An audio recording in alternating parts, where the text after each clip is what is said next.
talkSPORT Sports Update, powered by the Nissan Van Range. Supporting van owners to get the job done. Search Nissan Vans or head to your local Nissan Van Centre. Good afternoon, it's just gone 1 o'clock. Here are your sports headlines on talkSPORT, and I'm Will Hobbs. And an inquest into the death of Ricky Hatton has indicated that the former world champion and national treasure took his own life. The 46-year-old was found unresponsive at his home by his manager, Paul Speake, last month. Please note that anyone affected by this news can contact the Samaritans, and of course, that is completely free of charge. Now, with Premier League clubs set to vote on alternatives to PSR, including a spending limit on transfers and wages, Simon Jordan says he prefers as little regulation around the business of football as possible. Shock. All you're going to do is allow these other leagues to bridge the gaps, to widen their opportunities, and give them as many opportunities as they haven't got right now in terms of catching up with the Premier League. Kevin Muscat's the new favourite to take over at Rangers after Danny Roll became the third name to rule himself out. Meanwhile, our chief football correspondent, Alex Crook, has an update from Celtic. Brendan Rodgers is out of contract at the end of the season, and as I've been making inquiries about what might happen at Ibrox, I have just been hearing a lot of whispers that maybe Brendan Rodgers could decide at the end of the season not to renew his deal. England fly half George Ford has spoken to talkSPORT about the new big money breakaway rugby league, R360. Definitely making lads consider what they want to do in the future. Multiple governing bodies have made it clear that signing up to the league would disqualify them from playing international rugby, so Ford himself has just signed a 3-year extension at Sale Sharks. Playing for England is what I want to do. I'm motivated to do that. So, for me to do that, that's why I made the decision to carry on my time here at Sale. We've got Saracens versus Sale, Ford versus Farrell in the Prem, live on talkSPORT 2 this Saturday, 5:30 kickoff. And former West Ham striker Said Benrahma has been fined more than 12 grand after his dogs, which the court heard were XL bullies, escaped his home and attacked a golden retriever in the street. The 30-year-old admitted to 2 counts of owning dangerously out-of-control dogs when he lived in Hornchurch, East London in 2023. talkSPORT News. Senior MPs have launched a formal inquiry into why the Chinese spy case collapsed, and 5 men have been arrested in connection with alleged crypto scams that may have cost victims more than £1 million. More from the news team at past. talkSPORT weather with QuickFit. Whatever the weather, our range of services is longer than the queue at the Chippy on a Friday night. Tyres, MOTs, brakes and more. Book today at quickfit.com. Sunny spells across Scotland, mostly cloudy elsewhere with drizzle expected in the southeast this afternoon. A few showers across northeast Scotland too. Brighter later, particularly in the west.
This is Paul Hawksbee and Charlie Baker here on talkSPORT with you through until 4. Where this afternoon, Charlie, please tell us what's coming. Hopefully a cup of tea, Paul. Yeah. Coming over the next 3 hours, former England coach Ian Foster pops in. We'll ask a Forest fan whether they pleased and just survived the international break.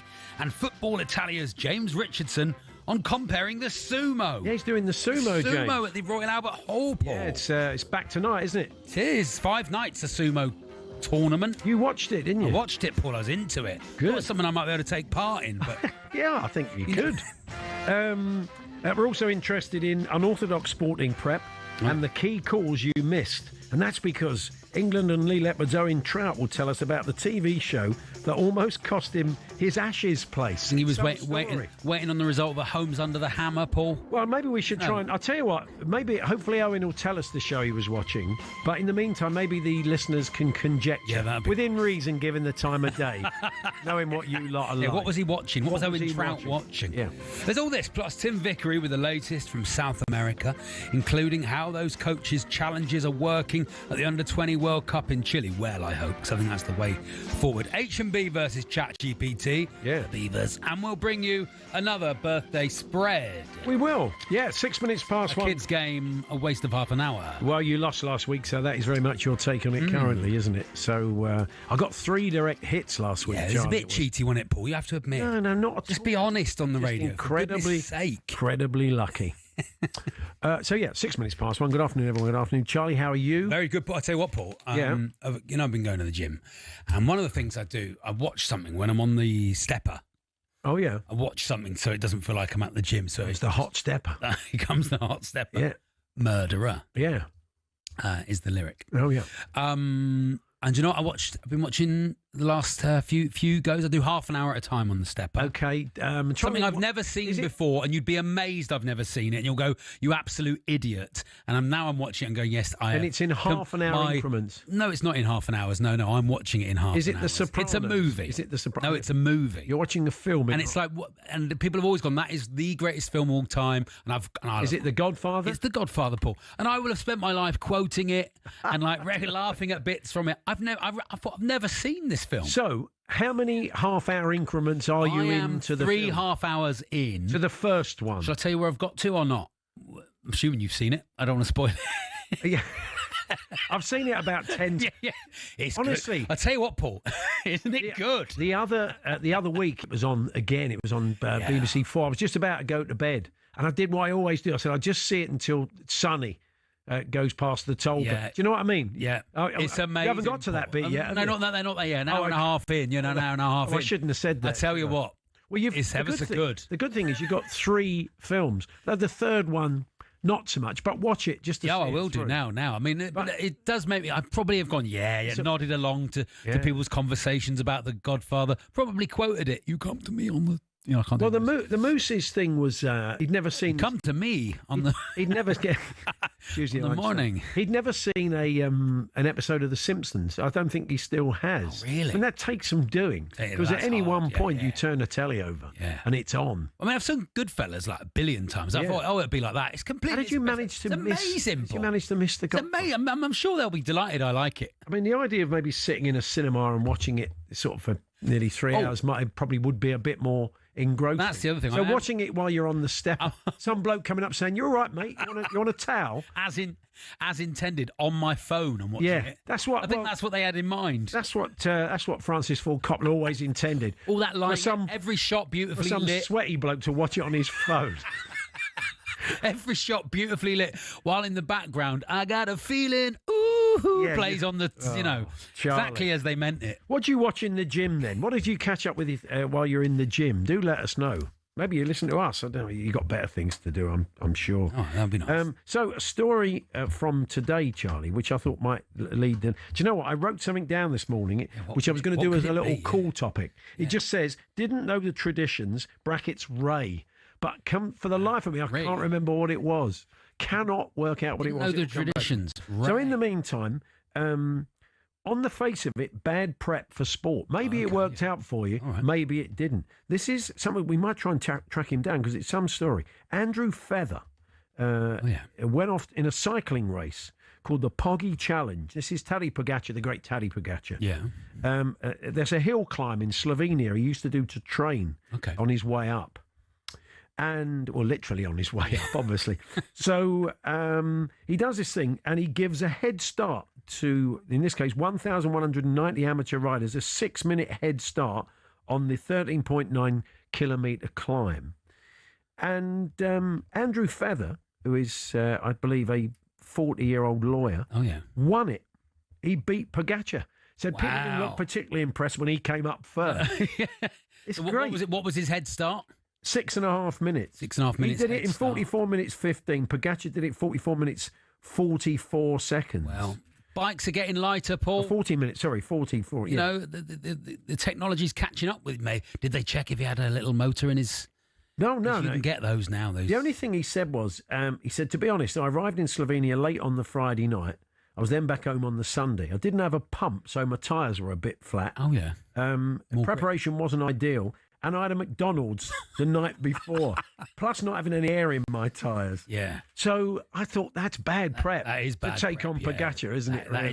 is not, On a hill what you're climb. supposed to be trying to do. So, no, but very good. Let's have some bad prep for sport. Oh, yes, lovely stuff. But maybe it worked out. Maybe you were surprised. Maybe you had a full English before a Sunday morning game, and it was the best you ever played. Had to have one every week. That's it. So very nice. There'll be plenty of Sunday League sides getting in touch. Wollaston Village FC, I'm looking at you. Yeah. We don't need all our lads have 8 pints. Exactly, and then play. You know. So do let us know. talksport.com/H&J. Text to 81089. Tweet to TSH&J. Yeah, Owen Trout's going to join us. He's in the England squad to play in the Ashes series against the Aussies in the World of Rugby League. Yeah. He's had a good season with Lee Leopards. But that final was good, wasn't it, Paul? The final. the grand final was fantastic. Yeah, what a game! He nearly missed a key call because he was so engrossed in a TV program. He nearly missed a very, very important call, which he'll explain a bit about later on. So we thought maybe those key calls you missed, those ones you missed, the ones you didn't, the ones you almost missed, and had you, it could have had pretty serious consequences. Nice. That sliding doors phone call moment. It is. It could be a phone call, could be a message, could be whatever. Yes, very nice, Paul. I love the ones that worked out, the ones that didn't. Pretty open-ended. So talksport.com/H&J. You can text to 81089.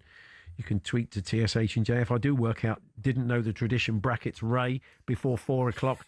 Maybe I'll run that. Would it be Ray Parler? I'm trying to think of what Ray it would be. Is it definitely Ray and not Roy? It could be Roy. I don't know what the Roy is what either. Tradition would it be? I don't know. Do you know what? I read three papers today, and I cannot work out for the life of me what that means. But anyway, you know, if like all good ideas, apparently it might come back to me. Alex has been in touch. Hi, Paul and Charlie. I had 5 pints and a 20 McNugget share box the night before the Sheffield 10K last week. Didn't share it. Oh, really?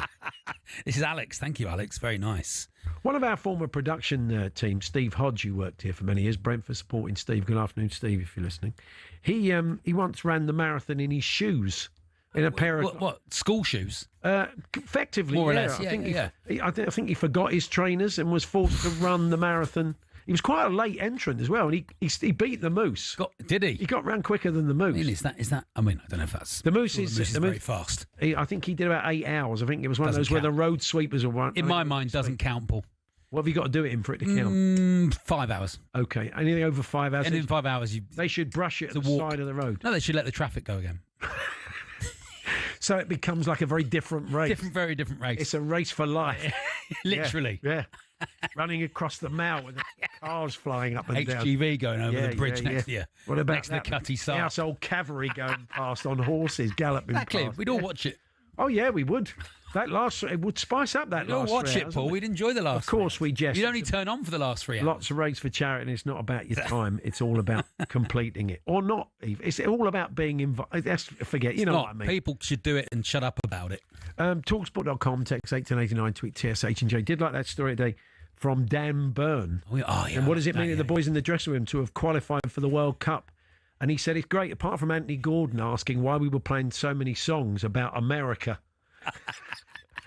I like it. Can't buy it. Add it to the list of that. intelligent midfielders it's for great. England. Dan Byrne couldn't wait to get out there, talk to the press in the mix zone, and tell the world that. I think he's good. First thing he would have done at training. Yeah. They'll do tomorrow morning or whatever when they all get back. Or today. The old Neil Diamond comes on, or and they'll say, "Oh yeah, why are you playing all these songs about America?"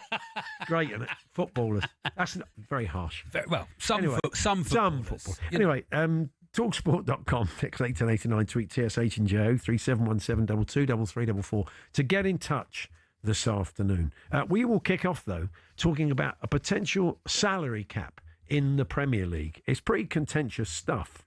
And I suppose, like all football fans, are all quite selfish. And we think, OK, how will that affect my club? Yeah. That's all how's it going to affect? Is it good for my club? Is it bad for my club?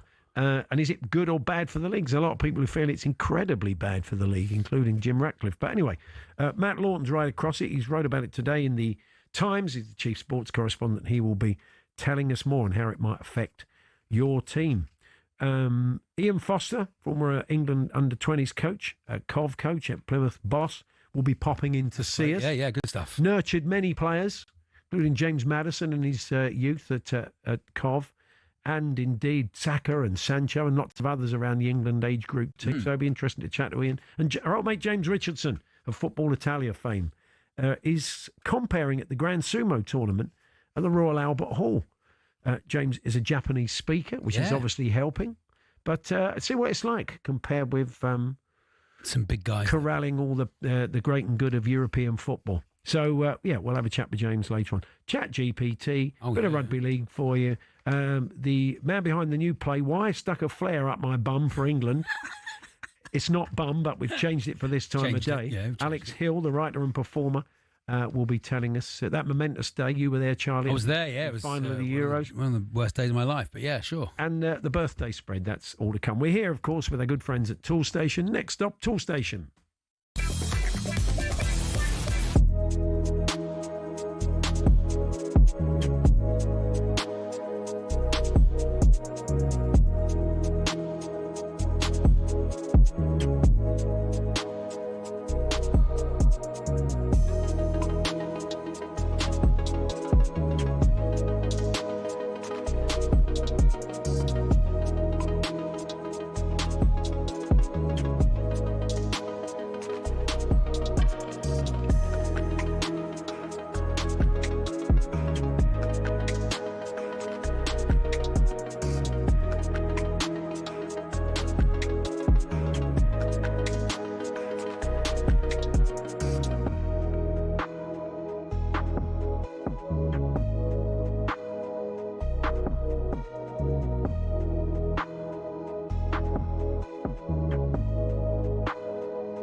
Good afternoon, Paul Hawksbee, Charlie Baker here on talkSPORT. Over the years, there's been a lot of talk about a salary cap in English football, and more specifically the Premier League. Yep. A lot of people see it as unworkable, but we could be heading down that route. Some people suggesting some of the clubs sleepwalking into it.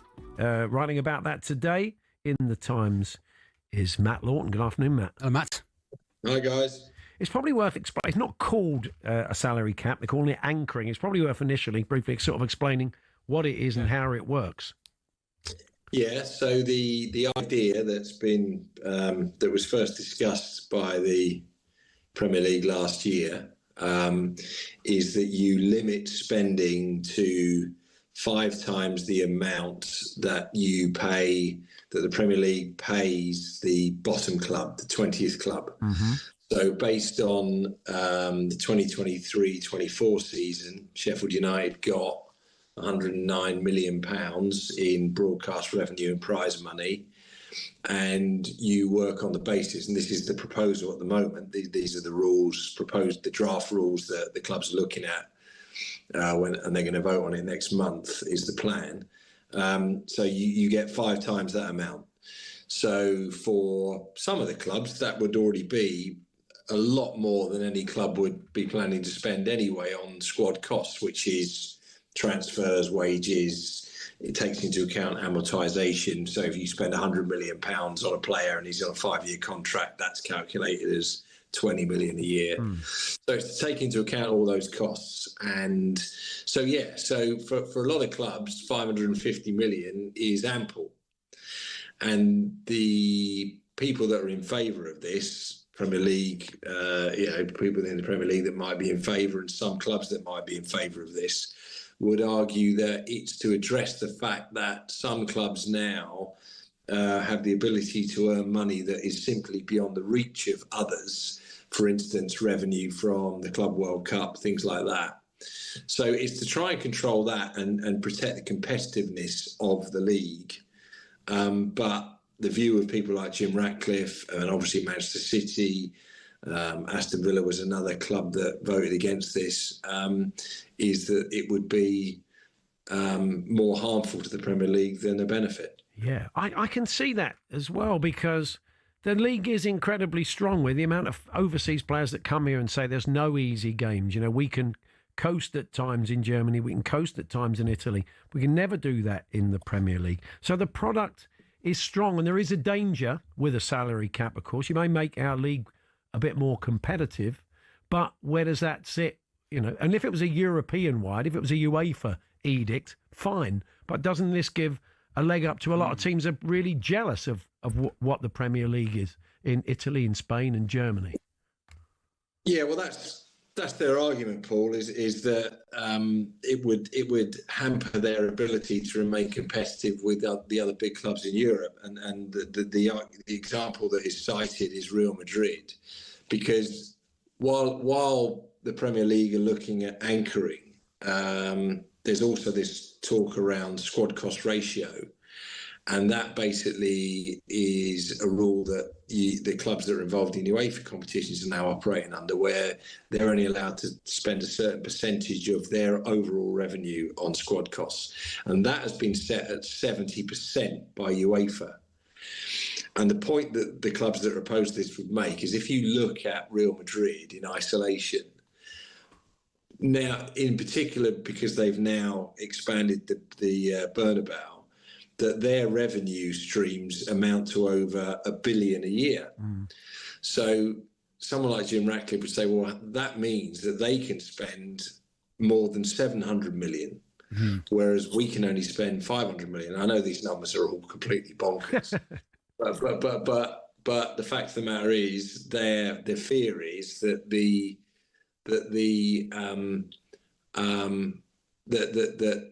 would then have the ability to attract the better players, the players that demand the higher wages, and that's purely numbers, right?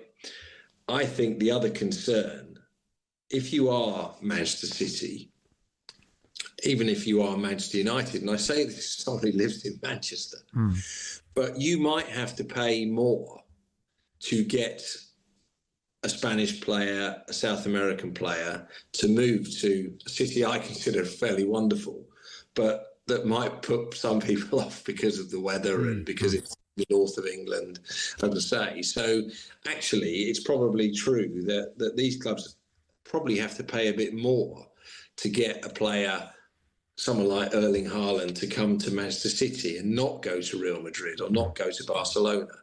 So you're making that even more difficult to sell the club, if you like. The fact of the matter is, when someone like Erling Haaland is available and he wants to leave Dortmund, you probably have got to pay more if you're Manchester City than you do if you're Real Madrid. Yeah.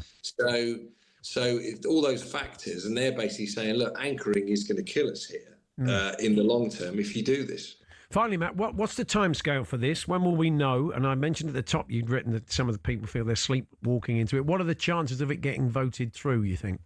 Well, it's definitely on the list at the moment to be voted on the 21st of November, which is the next Premier League shareholders meeting. So that's the reality. And you could say that this story is coming to the agenda again now because people need to be aware that this is coming. I think there is a growing belief that while initially a lot of clubs, the lower clubs, if you like, in the Premier League, would think, well, this just isn't going to affect us because we're never going to spend 500 million quid. But the possible consequence of this is that you then see anchoring in the Championship. Now, that would be really problematic because if you then want to spend the money that propels you back from the Championship into the Premier League, you're not necessarily going to be able to do that because the current figures on that are more like 40 million if you're looking at distribution of cash to the bottom club in the Championship. Yeah. So actually, it could be that the clubs that might always be in danger of relegation each season might be thinking, well, hang on a minute, we need to look at all the potential consequences of anchoring and how it could affect us in the future. So it's back on the agenda. It's definitely getting voted on next month, and it's one that's going to be debated between now and then. Yeah, very interesting. Matt, thanks very much for joining us. Matt. Pleasure. Times Matt Lawton there, and you can read his piece in the paper today. But I suppose on the it's face of it, about sustainability and preserving the game, isn't it, Paul? Well, you think sometimes the idea is that a salary cap is a cure-all. Also, I think there are certain clubs out there, not mentioning any names, and are not necessarily in this country, but there are certain clubs. I remember years ago there was a TV show and they talked about a salary cap to make the Premier League sustainable. One of the managers at the time said he didn't completely trust all the other clubs not to find creative ways to make sure if they couldn't pay that player in wages, they couldn't pay him in another way. And we can think of plenty of teams around the world. There's other sports that's definitely who would find a way to say, okay, we can't give you that on paper, but we'll give you this, and this is. So, I mean, it's whether you can completely trust it or not. But anyway, it'd be interesting to see what happens in November. There's bound to be a lot more talk about. I'm sure the PFA will have something to say. Yeah, I think they already have. James Richardson on working in the sumo at the Albert Hall. We'll be chatting to him. Ian Foster, though, former England under-20s coach and Plymouth boss, popping in to see us.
coroners have indicated the late, great Ricky Hatton took his own life. An inquest in Manchester has heard the boxing champion was found unresponsive at his home by his manager, Paul Speak, last month. They were due to fly to Dubai that day to promote a comeback fight. Anyone affected by this can contact the Samaritans for free on 116 123. Now, Premier League clubs are expected to vote on alternatives to PSR, including a spending limit on transfers and wages. But Simon Jordan wants as little regulation as possible around the business of football. All you're going to do is allow these other leagues to bridge the gaps, to widen their opportunities. We're hearing talk from Celtic that Brendan Rodgers could leave for a second time at the end of this season.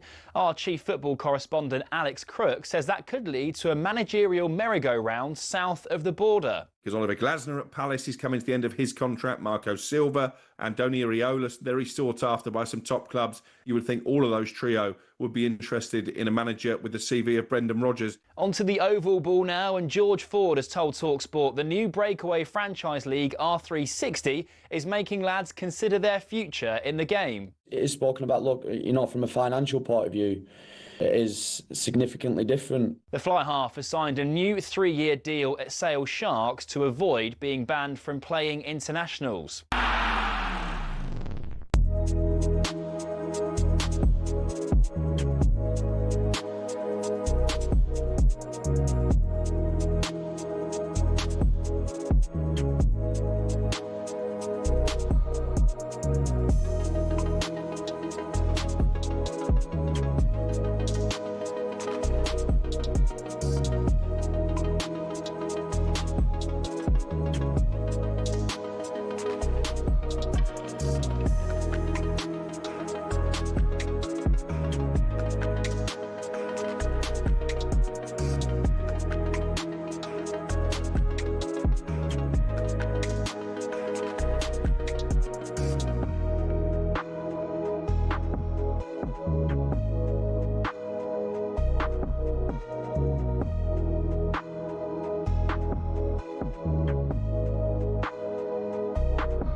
Good afternoon, Paul Hawksbee and Charlie Baker here on talkSPORT. Our next guest has worked with some of the finest players in the country, in the world really, in his career at club level and certainly for England at age group.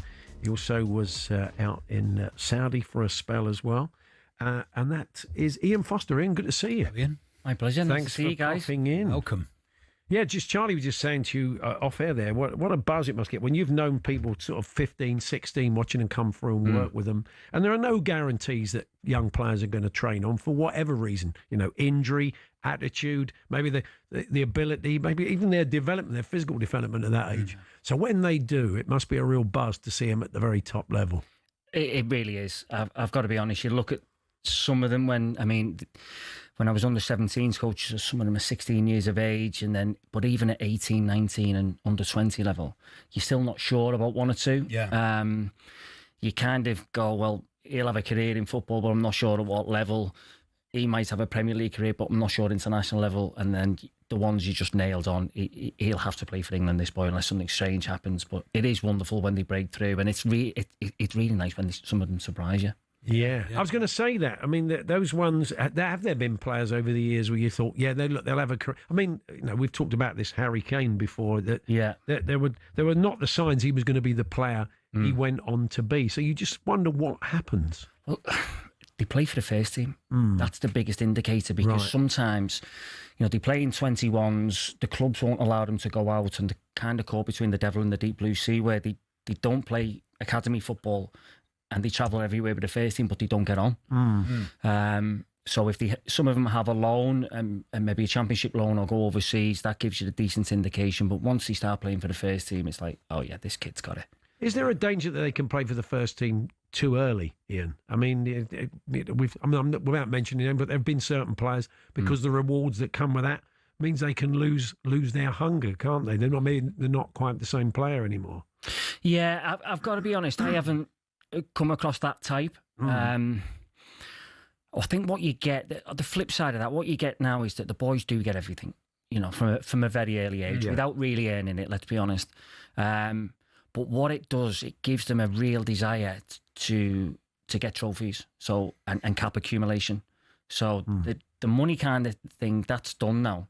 So they've looked after themselves at a very, very early age. Yeah. So now it's right, what can I achieve? Let's get in the first team. Let's make appearances. Let's win trophies, and can I play for England seniors? I think it's been interesting with Thomas Tuchel actually picking players like Dan Burn and they older players as well. To be, I don't know if they're there as a guide or what. Obviously, they're really good players as well. But do you think that helps the younger players feel more comfortable because there's like a grown up there as well? Yeah, absolutely. Listen, I work with Jordan Henderson for a short spell in Saudi.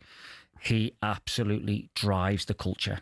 He is pivotal. If you've got 26 players going to the World Cup, he has to be on the plane. You think? 100%. Explain that, because I often find him being selected, especially now. He's getting older. I find it mystifying, if I'm honest. But manager after manager has picked him, and manager after manager, club manager has made him captain. Yeah. So explain what he offers. Well, listen, I get it. I get it when you watch him play for Liverpool and then in Saudi, Ajax, Brentford, and you think, is he getting in the way of younger players coming through? There's only so much a head coach and his staff can do in terms of the environment and the culture of the group.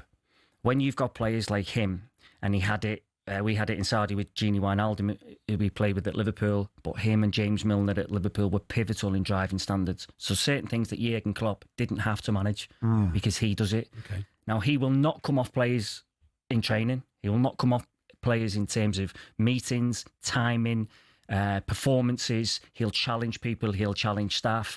He will make sure that environment is as good as it can be in terms of a winning mentality. He will drive that, and he's got so much experience. Yes, he'll be 36 going into the tournament, but as a coach, when you turn around and you go, right, who are we going to put on? And those young players, you're thinking, perhaps not for the last 20 minutes in a quarter-final against Argentina, sure. Put Jordan on. He's won the Premier League, he's won the Champions League, he's played in big games, he's got 90-odd caps.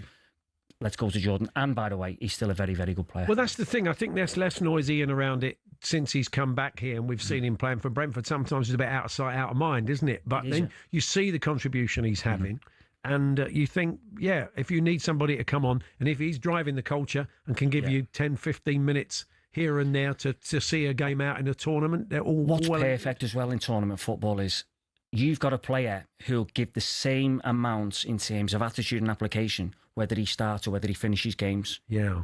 So he will, like I say, he'll drive those standards. He's not going to sulk if he's not picked in the first 11. He's not going to sulk if he doesn't come on for the last 10 minutes. He'll train the next day, and he'll make sure that everybody's at it. And for a coach, that's worth the weight in gold, honestly. Let's talk about some of the young players you work with. Phil Foden, Bukayo Saka, Jadon Sancho, Callum Hudson-Odoi, Mason Greenwood, Conor Gallagher, Emil Smith-Rowe. I mean, there's some great players in there. Were there certain players that you knew, maybe from the first training session they were involved with England, you knew they were going to be big stars? Foden without a shadow. Yeah. Even though I can beat him in two-touch. He's... sometimes when you see them playing in age group football, Foden, in my opinion, was the best player in the world at his age. And I think we sometimes turn our back on the fact that if you look at his CV and look at the trophies he's won, he's born in 2000, so what is he, 25 now. He's got an incredible amount of trophies, and he's a lovely kid. He's so talented. He's versatile, so he's worth his weight in gold in tournament football because he can play centrally as an advanced number 8 and he can play off the side. He's so intelligent tactically that he'll know how to affect the game.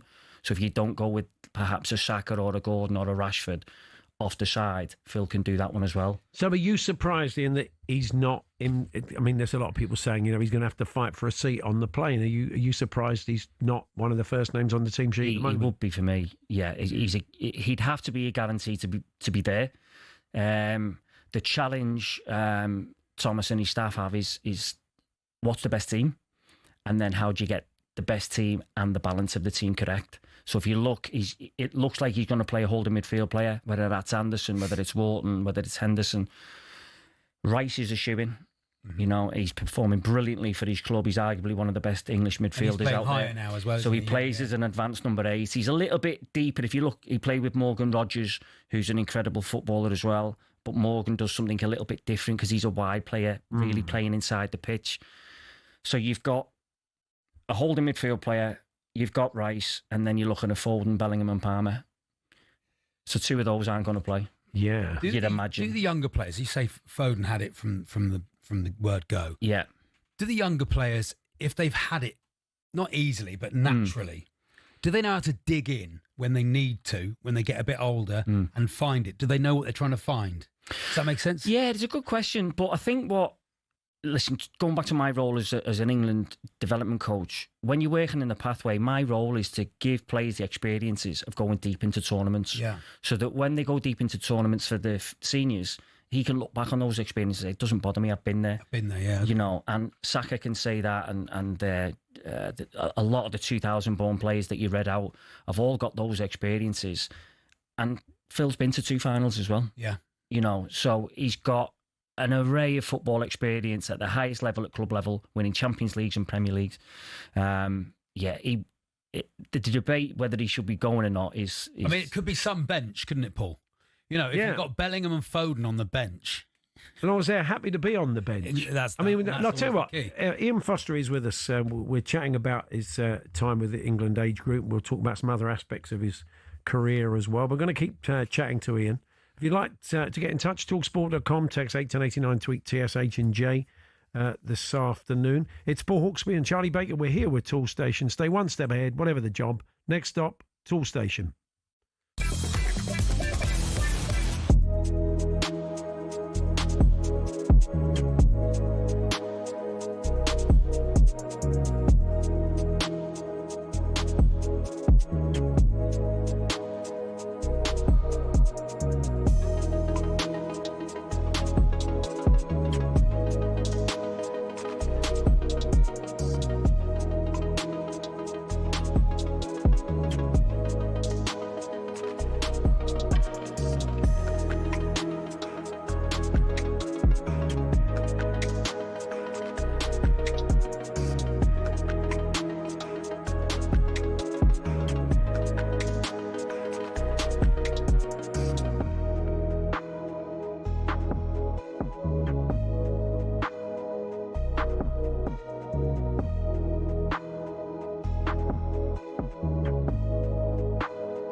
on the nose, the music, isn't it?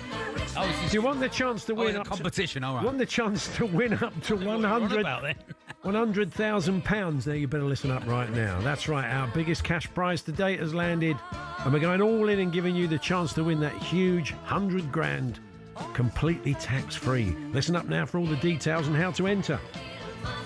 18 plus UK excluding Northern Ireland. For a chance to win, text the word cash to 83338 and you're in the draw. Text costs £2 plus one standard network rate message. You must have the bill payer's permission, or you can enter for free by calling 0330 880 3338. All entries must be received by the 6th of November at 4 p.m. This is a TalkSPORT limited promotion run on TalkSPORT, Talk and Virgin Radio UK stations. Full terms and conditions at talksport.com. We're chatting with Ian Foster, England age group coach, coached England under 18 through under 20s, had a spell at Plymouth. We'll come on to that. As a player, you played sort of youth football with Stephen Gerrard. You played for Whiston, your local club, didn't you? Right, yeah, he tells everyone, yeah. Just to chuck your name in there. He does, yeah. He's always dropping the line. Yeah, absolutely, yeah. But you played at Hereford Barrow, Kidderminster, Galway, at Chester. So what was the kind of route into coaching in here? And when did you realise that was the area you really wanted to specialise in? I just wanted to stay in the game. I genuinely wanted to stay in the game. I did a degree in sports therapy and I did my coaching badges at the same time. And I thought, well, what do I want to do first? I'll have a look at both. And actually the sports therapy stuff helped me, because when you've got physios chatting bubbles to you on a Monday morning saying he can't play, I can actually challenge that conversation. Yeah. So it's not too bad. But I knew I just wanted to stay in the game. So I just... When you haven't been a top player, you know that the journey's going to be longer, but actually the rewards are better. Listen, I'm not an ex-Premier League player with 50 England caps, so I'm not going to get dropped straight into the Championship or Premier League. But what that's done is give me a wider scope. You know, I've worked as an academy coach. I've been a first-team coach, an assistant manager, a manager, and I've worked throughout the pathway with England teams and a little bit with the women's seniors as well. So I've got a range in terms of like my coaching background, which has served me really, really well, to be honest. That's true of Anthony Barry as well, isn't it? He was working with Thomas Tuchel from the same part of the world as you, playing career-wise, played at a sort of similar level to you. Do you know him? I do know Anthony, yeah. We were at a dinner not too long ago, actually. And it's great, but listen, you like I say, you know the journey's going to be longer. Yeah. You know, and Anthony's done smashing, and I'm made up that he's working with Thomas and the England seniors, and he'll go on to bigger and brighter things. Whether Anthony wants to be a head coach, I'm not sure. But for myself, that's where I want to be. I think I've got the tools, I've earned the right now, and I just want to get back in, and hopefully that won't be too long. Yeah, we'll come on to that in a moment. Bukayo Saka, such a key player for England now. What are your memories of first encountering him as a player at age group level? Well, Bukayo won't thank me for this, but Bukayo used to play left back. Did he? For us. We could do with a left back, actually. Well, do you know what? Do you think he'd be keen to move back now? I do remember him playing left back. I think he played I think he made his debut for the seniors as a wing back, as a left wing back. Yeah. But listen, we used to see him play for Arsenal as a 7. We had a really talented group, but didn't have a left back. And the worry for England is there's not many coming through the pathway. I was there 7 years, and there's not many A-grade left backs knocking around. You can see that now. The two that were in the squad, your Jed Spence playing on the other side. You've got a central midfield playing in Miles Lewis-Kelly, and then Nico O'Reilly's very, very similar. He's a central midfield player who's dropping back, but he can roll into the centre of the pitch. But the way we played and for the games that we had, Bukayo spent most of his time on the final line anyway, so it was great for him. But he's an incredible boy, first and foremost. He's a lovely, lovely kid, really humble. But what a talent. What a talent. He's one of those wingers, you've seen it with Robin in the past, where you know what he's going to do, so he's predictable, but stopping him. Yeah. Do you have to iron a bit of attitude out of some of the lads? Do you find, from what you said earlier on, it doesn't sound like it is as big, because you can imagine, as you've said, from the age of 8, 9, 10 even, it's nailed on. They're probably going to be pros at some level. They're probably going to be, there's always someone in front of them, agent doing this, and even at that age, it's difficult not to become a bit arrogant, isn't it? Absolutely. And listen, the right type of arrogance is a good thing. What you'll get is the boys will nail it. They won't stand for it. So if the culture's good enough, then the boys will just nip that in the bud straight away. I think what you get sometimes is that the ones who just hit the glass ceiling, they're the ones who are a little bit bitchy and a little bit moany. Right. Yeah. That they've found out the hard way that they're not going. They can see they've reached the end of their talent. Yeah, okay. You know, these boys who've been the best player in every team they've ever played in, and then they come to England and go, yeah, oh my God, it's another step. Reached my level. Yeah. That's interesting. I think even the listeners come in. You know, remember when you went to big school? Oh, you played in exactly. in the school team all the way. You went to big school. It was harder to get in the first 11. Absolutely. It was that sort of thing. Well, pressure shows the weakness, is what they say, isn't it? Yeah, so it's that they get to a level and it stops. Yeah. And what changes are you seeing in coaching around? Well, I'm assuming you've I have. Yeah, listen, so everyone was trying to play by like Pep for a while, and that seems to be changing now. Now it's all long throws and stick it in the mixer. Big 6'6" strike. Yeah, we've come full circle, haven't we? I think there's a balance in there somewhere. Listen, I think with the Pep Guardiola thing, he came in and played an unbelievable brand of football, unbelievable. And were you amazed at how much that went? I mean, that went down to sort of kids playing on a Sunday morning. That they would play out from the back. It went down that. It just completely changed the whole game. It did indeed, yeah. Listen, I think we all have the Pep ideology when we shut our eyes at night and think, oh, if we could play with a team like that. But you go into a football club and the right back's the right back for a reason. Yeah. You can't play in central midfield. Mm-hmm. So you start rolling him into the centre of the park to create superiority in numbers in the centre. He can't play. He can't receive with his back to goal. He can't receive under pressure. You know, so when Pep's doing it, he's doing it with really, really talented players, or he's doing it with midfield players. So when Mikel Arteta is asking Miles Lewis-Skelly to go and play in central midfield, he's a central midfielder anyway. Yeah, by trade. So it looks very, very different. So I get it. It's beautiful on the eye, but it's not for everybody. And I think as a coach, you just have to adapt to the characteristics of your squad and the players within your group. Otherwise, you'll never get the best out of them. Because, I mean, we've had some dogmatic coaches who have a way of playing. We've seen some pretty high-profile ones recently and don't necessarily have the players to play it. And that's tending not to work. Absolutely, yeah. You had a little spell at Plymouth. It was a tough sort of 3 or 4 month spell. Didn't go great. I mean, what did you learn from that sort of period in the hot seat that you're hopefully taking into the next job? I learned loads. I mean... Look, I'm big and ugly enough to know that there was things I didn't get right and that I'd do differently. The job came out of the blue, in all honesty. You know, I was in Saudi enjoying myself. I came back over a Christmas period for a short spell, and in that period I was offered the job. When I went to Saudi, I said to Stephen, look, I want to be a head coach. And he said, Fozzie, if you get an opportunity, mate, I'll back you. No problem at all. So I couldn't turn the opportunity down, even though I knew going into Plymouth Argyle in the Championship, it was going to be a difficult task. Look, they were in a relegation battle already. They had a really difficult January transfer window in terms of loan players going back to the parent clubs and then moving on. So it was always going to be a roller coaster ride. I knew that, and I would take the job again if it was offered to me at the same time. You know, I've no regrets in doing that. But I think if you look at where the club are now and what's happened since I left, you know, it was always going to be a tough gig. Yeah, always going to be a tough gig. But I've no regrets. Like I enjoyed my time down there. You know, I had to put my tin hat on a few times, but it was great. You know, you don't want a pasty chucked at your head. No, you don't, mate. No way, you don't want that. Chuck, no wonder you got your tin hat on. Charlie's a Torquay fan, so yeah. Just chose the wrong club, that was all. Steven Gerrard has decided not to go back to Rangers, from what we understand. You think we'll see him back in soon? I hope so, mate, yeah. We were messaging last night. He was digging me out over something. I can't tell you what that was.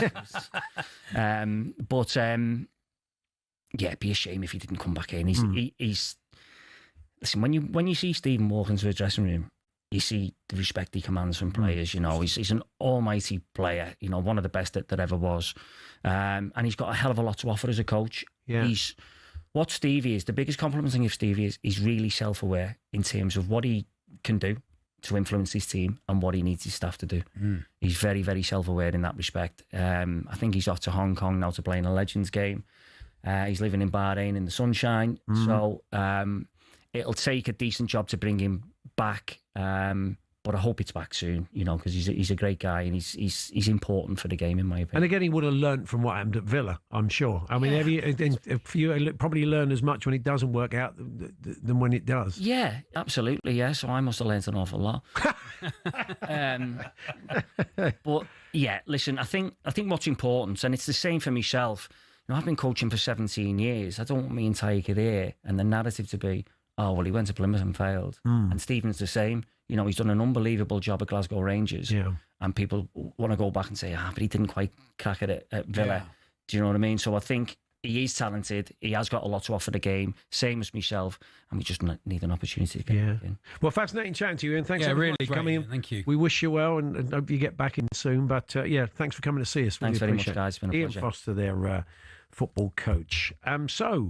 Still to come this afternoon, we will be bringing you HMBB versus Chat GPT. There is a new play, Why I Stuck a Flare Up My Bum for England. Lovely. You may remember that moment just prior to the Euros.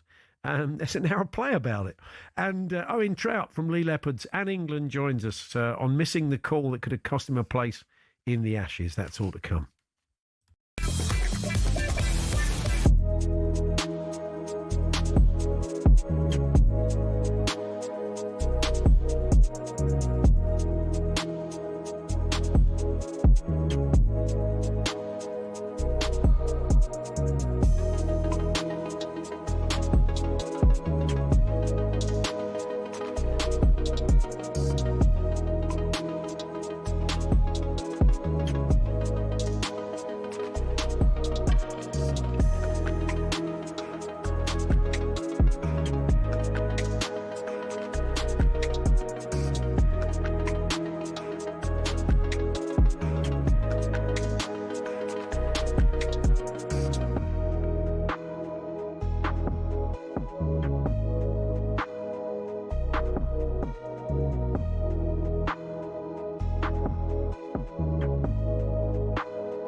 Later on, we'll talk a bit of Forest. It looks like Ange has survived the international break. Let's find out if the Forest fans... I mean, it's still a couple of days, of course, and it is Mr. Marinakis. But for now, we will be talking Forest later on because it's Forest-Chelsea, our first game back in the Premier League on Saturday, game day at lunchtime.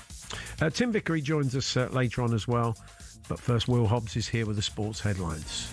talkSPORT Sports Update, powered by the Nissan Van Range. Commercial vehicles built around your business. Search Nissan Vans or head to your local Nissan Van Centre.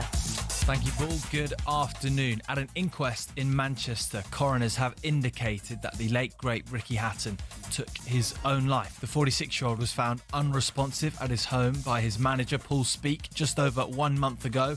Thousands packed the street of Manchester at his funeral last week. With the Premier League set to vote on alternatives to PSR, including limits to what clubs can spend on transfers and wages, Simon Jordan says he's changed his mind on financial fair play because it preserves the status quo. If you're Aston Villa and you're Newcastle and you're Nottingham Forest, how do you get to where Liverpool, Arsenal, Manchester United, Manchester City and Chelsea are? The answer is you can't, or you have to wait several generations to be able to achieve it. We're hearing talk from Celtic that Brendan Rodgers could decide to leave for a second time at the end of this season. Our chief football correspondent, Alex Crook, says if that happens, it could lead to a managerial merry-go-round in the Premier League. Because Oliver Glasner at Palace is coming to the end of his contract, Marco Silva at Fulham, and Andoni Iraola, very sought after by some top clubs, is in the same situation at Bournemouth. You would think all of those trio would be interested in a manager with the CV of Brendan Rodgers. To the oval ball now, and England fly half George Ford has told talkSPORT the new breakaway franchise league R360 is making lads consider their future in the game. A lot of players have had discussions with the new league. So it is spoken about, look, from a financial point of view, it is significantly different what lads the numbers the lads have been, offered and talking about. Ford signed a new 3-year deal at Sale Sharks to avoid being banned from playing for England. And former West Ham forward Sai Benrahma has been fined more than 12 grand for letting his 2 XL bullies escape from his East London home in 2023 and attack a golden retriever. The owner of the victim dog, the court heard, suffered grazes to his arms and legs after grappling with Benrahma's dogs on the ground. talkSPORT News. The head of MI5 has warned that Russia, Iran and China are fueling a dramatic rise in state threats, and Paddy Power shutting 57 shops across the UK and Ireland. More from the news team at past. talkSPORT weather with QuickFit. With over 600 centres across the UK, most of which open 7 days a week, we're always there when you need us. QuickFit. Drive away happy every time. Mostly cloudy with drizzle in the southeast, a few showers across northeast Scotland, but some sunshine in Scotland too, brighter in the west.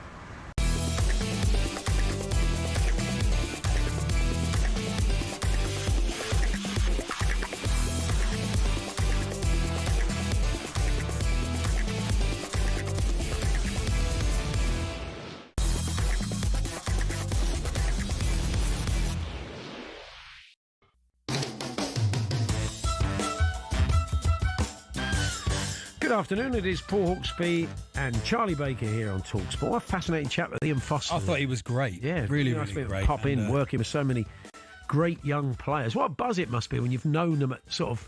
Also, the way they're becoming men, aren't they? Everybody's very different at 16, the way they are at 21, 22. I mean, it can only be like when you remember someone from your year at school who becomes a professional footballer, I knew him when he was young, but to see him come through and be amazing. Having worked with them and fulfilling the potential, because we said you just never know. But anyway, hopefully we'll get Ian back. You'll probably be back. You should be able to buy shares in young footballers, Paul. That'd be nice, wouldn't it? You could buy a share. I think they're going to be good. I'll buy a share in them. Okay. Just putting it out there as a thing, and you own a bit of them, own like their left leg. Is that a good and idea? When they get sold for like 100 million quid, you get a piece of the leg. Be good, wouldn't it? Okay, well, look, for that, can I pitch that? Take that into the den. Take that into the den. I'm out. I don't mean Millwall's ground, obviously. So you're telling me I'll own part of... Yeah, you don't Cole Palmer's... Bukayo Saka's... What part? What if that part gets injured, though? Yeah, exactly. What if you own Saka's calf and he pulls a calf? And he gets a new one. Because, shares go up as well as down. That's true, Paul. It's Charlie. What do you think of it as an idea? I'm sure it's not the first time it's been You've floated. run with it more than I thought you would, actually, if I'm honest. I hadn't thought it through when it came out of my mouth. Well, I feel sorry for you. Oh. No, I'm only kidding. No, I mean, I think they've talked about who would you have, if you bought shares in Gareth Bale, Paul? Yeah. Think that you'd still be spending. There's been people in the past. I remember years ago there was a young lad who wanted to be an F1 driver, and it's obviously very expensive to get into karting. Yeah. Okay. And I think him and his dad sold shares in him. Oh, that's nice. So they, apart from going down to the bookies, going to Paddy Power, having a bet on them. Oh yeah, you can do that. People often do that, won't they? Yeah. But I think they said basically if the boy trains on and becomes a driver, you'll get some payback. They need the money now. I mean, I don't know how it works from a legal point of view. No, I don't think it would. I don't think it's going to stand up. It's all feeling a bit troubling. I know that now. Now I've pitched it. I don't like it. Okay. I've All backed out. I'm out. I'm out. I'm not Well, that was interested. quick. There's not many people go into the den and they say, "Yeah, I'll give you." It's a bad idea. 50 Let's leave it. Let's give you leave 50 grand for two. But and backing out the den. Don't worry about it. Yeah. Sorry, Deborah. Sorry to waste your time. Peter's ready to spend over £100,000 on Charlie, but Charlie's changed his mind and suddenly doesn't like his idea. No, I'm out, Peter. Never mind you. That would be a brilliant one in the den, Charlie. I can't be bothered. Anyway, actually, Peter. Let's talk top tech now with that's HMB. good, yeah. HMB versus Chat GPT. HMB versus Chat GPT. It's that time again. Good news. The knower of all things, Chat GPT. We all use Chat GPT for various things, don't we? All sorts. But it knows everything. It just basically Absolutely brings everything. together all the knowledge of the world, the internet, the universe, and just makes it bite. Let's just say you were interviewing a boxer, Paul, and you didn't really know who they were. Yeah. You asked it for 6 questions for that boxer. It would give you them. Okay, is that what you did yesterday? Not yesterday, no. Okay. But may have done in the past, Paul. All right. Okay, fair enough. Let's say you present a. But it gets- let's say you present a music stroke football show on another radio station. Yeah. A sister station, let's say. Let me give you an example of the dangers of that before we carry on. Graham Gorman from 10cc came on the day that Brian Wilson died, right? So I thought, I'll go on to Chat GPT. I did some research, couldn't find it in the normal way whether they'd worked together or knew each other. Okay. But I wanted to ask, because he's, one great songwriter to another. Lovely. So I put in a Chat GPT, did Graham Gorman and Brian Wilson ever work together? Yeah. And he said, yes, they did. They collaborated on this song. Oh, that's nice. And I thought, I'll go and listen to this song. So I go there, and it was Brian May of Queen. Gosh. So I'd gone on air like a Burke, saying, of course, you and Brian wrote the song. You knew and he'd say, well, you're talking about your Burke. So Chat GPT did you all in. I'm saying, in your double check stuff. If it Double-check your matters, in your life. do Yeah, not yeah, reply on chat. I know I don't want to badmouth chat. But anyway, in a football context, the reason we're talking about this now is that Chat joins us every week, and we take Chat GPT on the knower of all things in football predictions. And these are the standings after last week's games. Lovely. Charlie Baker scored 8 points. You were the star performer of the week. I got spot on. I predicted England 3-0 last week v Wales, so that was good. You were wasn't so it? bad the week before, you're still bottom of the table on 9 for October. All right, we're only 2 weeks in, 2 weeks to go. Chat got 4. Chat's on Bad, isn't it? If you 12. if you knew everything. Yeah, that's you only true. got 4 points. That's true. Rubbish. That means you know twice as Exactly, much as Chat twice as GPT, much as the which is internet. really worrying. I don't rely on Charlie to tell you anything. I got 7, so I was just Very behind good, you. Paul. So I'm currently top of the table. You got one spot on as well, didn't you? I can't remember which So let's one. say hello to Chat. Chat, what Hello, have Chat. you been up to this week, Chat?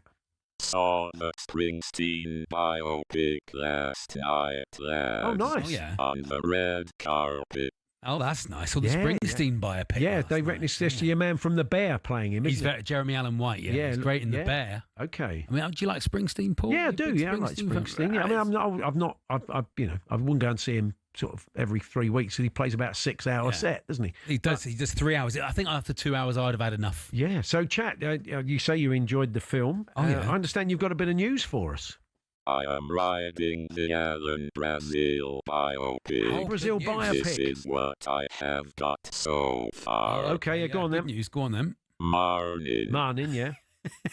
2 different stories. Oh, yeah. Good start, yeah. I do struggle with Greek names. Yeah, that's good, yeah. Jaffa Cake, anyone? Jaffa Cake, anyone, yeah. Bob does a good blue act, I have heard. Yeah, Bob does a good blue act. Good script. Yeah, this Ha ha ha ha ha ha. okay. Yeah, sure, yeah. So, well, I think he's pretty much got the essence of got Alan there. Got it there, isn't There's he? a little bit. It's a bit of Celtic to Can you fill do in this? on in Scotland. Can you do that? Can you do that? Can you do that, Chat? We found something Chat GPT can't Can do. you do that, Chat? I love the Beavers. Oh, yeah, okay, we love Just when you can't do something, just say, I love the Beavers. Torquay going down. Going down, not going down with third. Do you notice that? Fine. When it's not going his way, No. it's I love the Beavers and having a go at us. Because you can't You go... got rid of our winner, Paul. Got rid of a winner, In Paul. Ange we trust. Yeah. It's who we are made. That hasn't aged well in the 4 weeks since you did that, has it? Anyway, let's get underway. So we are, mate. With our games, we're going to delve in. There's Premier League games this weekend. We don't want to go early with them. It's a Championship special. Let's look elsewhere. There is, a bit of Championship, bit of League One as well. To kick us off, Huddersfield versus Bolton. That game's this evening, of course. I'm top of the tree. I'll kick us off. I think these two had drawn each other in the cup as well. They came out in the cup draw the other day. Not a lot between them. They're sort of having similar seasons in the league, having quite similar seasons, which makes me think it might be a draw tonight. So I'll go for a bit of one each when Huddersfield play Bolton this evening. Chat, what say you? Bolton have not won an away league match this season. Huddersfield have a strong home record, so I lean towards Huddersfield getting a narrow win 2-1. Yeah. I don't see it in a goal fest, Chat. No, I've noticed what you guys do, you and Chat do, Paul, is you both go 1 or 2-1, play it very safe every single. You never go for like a 3-0 or anything like that, like I did last week and got it spot on. Okay, Huddersfield, Bolton. Yeah. My vibe is a draw. My vibe is a 2-2. A 2-2, okay. That's my vibe. That's a bit of a I work goal on fest. vibes. That's how it goes. Good you do that. Vibes. talkSPORT 2 exclusive tomorrow evening. We've got Borough versus Ipswich. That's quite an interesting one. Ipswich obviously still dining out and winning the derby at long last. Oh, yeah. What do you fancy? I quite fancy. I don't want to say the same thing again, but I do think this might be a tight old draw. Borough looking to climb back on the horse. I'm going to go one each once again, Chat. What say you? Middlesbrough have not been prolific lately. I lean towards a tight match where Ipswich may just edge it 2-1. I agree. 2-1 at the Riverside. I fancy Ipswich, I think. All right. I'm going to say 1-0 Ipswich. 1-0 to Ipswich. Yeah. Well, is Sammy Smodics, is he playing, Paul? Sammy Smodics? Sammy Smodics. I know that's how you say Sammy Smodics. Oh, he went quite Sammy high. Smodics, is he playing still? I mean, is he playing all right? Yeah, he's still playing. Yeah, I know. Still playing for Ipswich. I haven't heard from him for a while. He scored hatfuls at Blackburn, didn't he? Okay, talkSPORT listeners home in the car. And finally, QPR versus Millwall. Lovely, Millwall. QPR versus Millwall. Very nice. Yes. QPR are going pretty well at the moment, aren't they? They're not doing too bad. Not too bad, but Millwall are good, aren't they, Paul? Millwall are a decent side. Been a bit hit and miss at times, haven't they? Win one, lose one, and draw one when they shouldn't. I think QPR in this London derby may just nick it. Ooh. I'm gonna move away from the 1-0. Go a bit of 2-1. Oh yeah, but it's 2-1 to the R's. See why you're top of the league. What do you think, Chat GPT? QPR have been decent lately. Millwall are also doing okay. I predict a 1-1 draw. 1-1. Surprise. All very circumspect. This. No one's going for a 4 or 1. It's unbelievable, isn't it, really? What do you reckon, Charlie? Scores 3-1 to Millwall. Really? At QPR? Yes. Okay. Well, you've been bold. Your boldness may be rewarded, Charlie. There we are.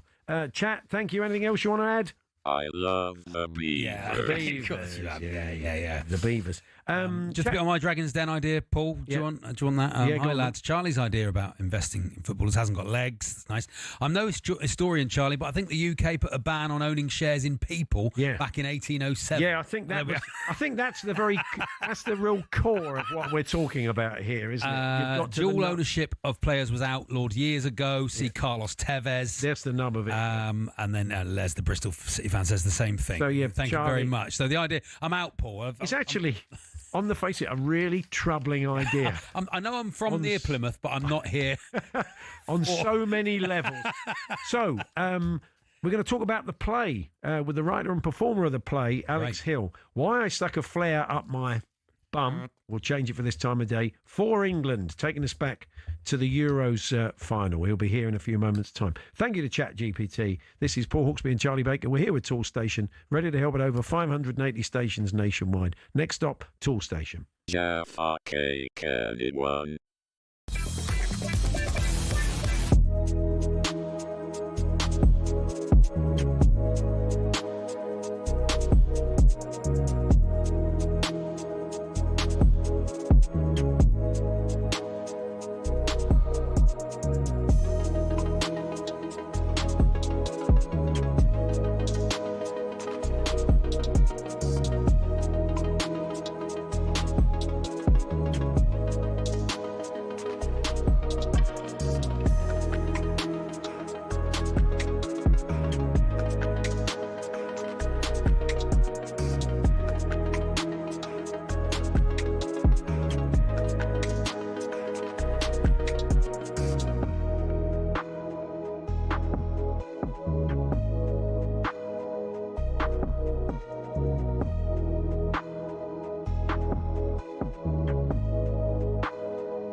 Hawksbee, Charlie Baker here on talkSPORT. Now, you may recall just before the Euro 2020 final, a man was filmed with a flare up his backside. Yeah, amongst all the mayhem that went on that on purpose, so we must. Oh yeah, it wasn't. Yeah, it was on purpose. It wasn't an accident. He was tracked down and said, apparently his name was Billy. I don't we know much more than that. I don't know. Anyway, he said he didn't regret it for a moment, and it has now begun to play. Well, I stuck a flare up my bum for England. And joining us now, the writer and performer of the play, Alex Hill. Good to see you, Alex. Thank you very much for having me on. Oh, you're really welcome. Thank you. Yeah, you're really welcome. Have you ever spoken to the man himself, or do you think that would break the magic? Do you know what? It's like been quite a weird one because I tried to reach out to him and he's got a Facebook profile where... Face? I wouldn't be calling it that. He's got his... I don't know if it's a real profile because he's got his profile picture of him in a bucket hat, which a lot of the papers used at the time. And then the cover photo is, of course, the moment. Yeah. No. So do you recognise me? Well, do you recognise me now? Oh, yeah. I thought I recognised the face. Well, what's my line, Paul? Yes. So, at what point was it in that moment? Did you write in the margin when you saw it before the game? So I was play about this. Yeah, bloke? pretty much. I was, really? I was at drama school at the time. Yeah, which one? And Arts Educational in Chiswick. Yeah, so I was there. They're proud now. I've got a job. Yes. It's the same show. Mum, I've got a job. And if Alex has been back, he's written the play. Yeah. Why I stuck a flare up my bum for England? Yeah, they're so proud. Well, they should actually. Before you carry me through it, they should be, because what young actors should be doing is creating their own work. And thank you. Yeah, I mean that kind of was a lot of the chat at drama school at the moment. You know, with people like Phoebe Waller-Bridge and those Richard Gadd and people like that who have just kind of made their own stuff and sort of flown with it. But yeah, I mean, I was on Wembley Way with a mate that day. We didn't have tickets to the final, but nor did 90% of the other people. Yeah, exactly. But we decided not to break in and go home and watch the game at a mate's house. And on the way home, I was looking at this photo of this guy put the flare up his bum, and I thought that's a really interesting character study. I didn't really think anything of it. I didn't sort of judge him for it. I thought it was quite funny, if I'm honest. And then when I left drama school a year later, I kept thinking about it. I started writing a 10-minute monologue, and it turned into an hour show about what that guy could, who that guy could be, and why he would have done such a thing on that day. I suppose we should point out at this stage that it's not funny and it's not clever and it's not a good idea and it's dangerous to put a That's not a good review of Paul. Yeah. It's not funny and it's not clever. But the act of, I mean, I'm not talking about the play, I'm talking about we the have to do a safety. Well, I feel duty bound that we should. Yeah. If Kevin the truck driver stood there now with a flare about to light it, then back off, Kevin. He's pulled over into the hard shoulder. Or someone just got out their cab and said, "Excuse me, sir, would you just mind waiting?" But what's this kind of? I don't want to say the thrust of the story. Sure. But do you know what I mean? Yeah. What's the story? Kind of, I took the character and completely fictionalised him, so it's got nothing to do with the actual guy that did it. And built a backstory. He's a guy called Billy Kinley who leaves school when we meet him. He's 18 years old, and he doesn't get as good A-levels as his best friend Adam does. And his mate Adam goes to work in the city, and he ends up working at his dad's hair salon. Right. His mum sadly passed away a few years before that, and so he's kind of in this sort of lull where he can't really break kind of free of the mundanity of his week. But what they do have every Saturday is AFC Wimbledon, so they go and support AFC Wimbledon every week together, and they love it.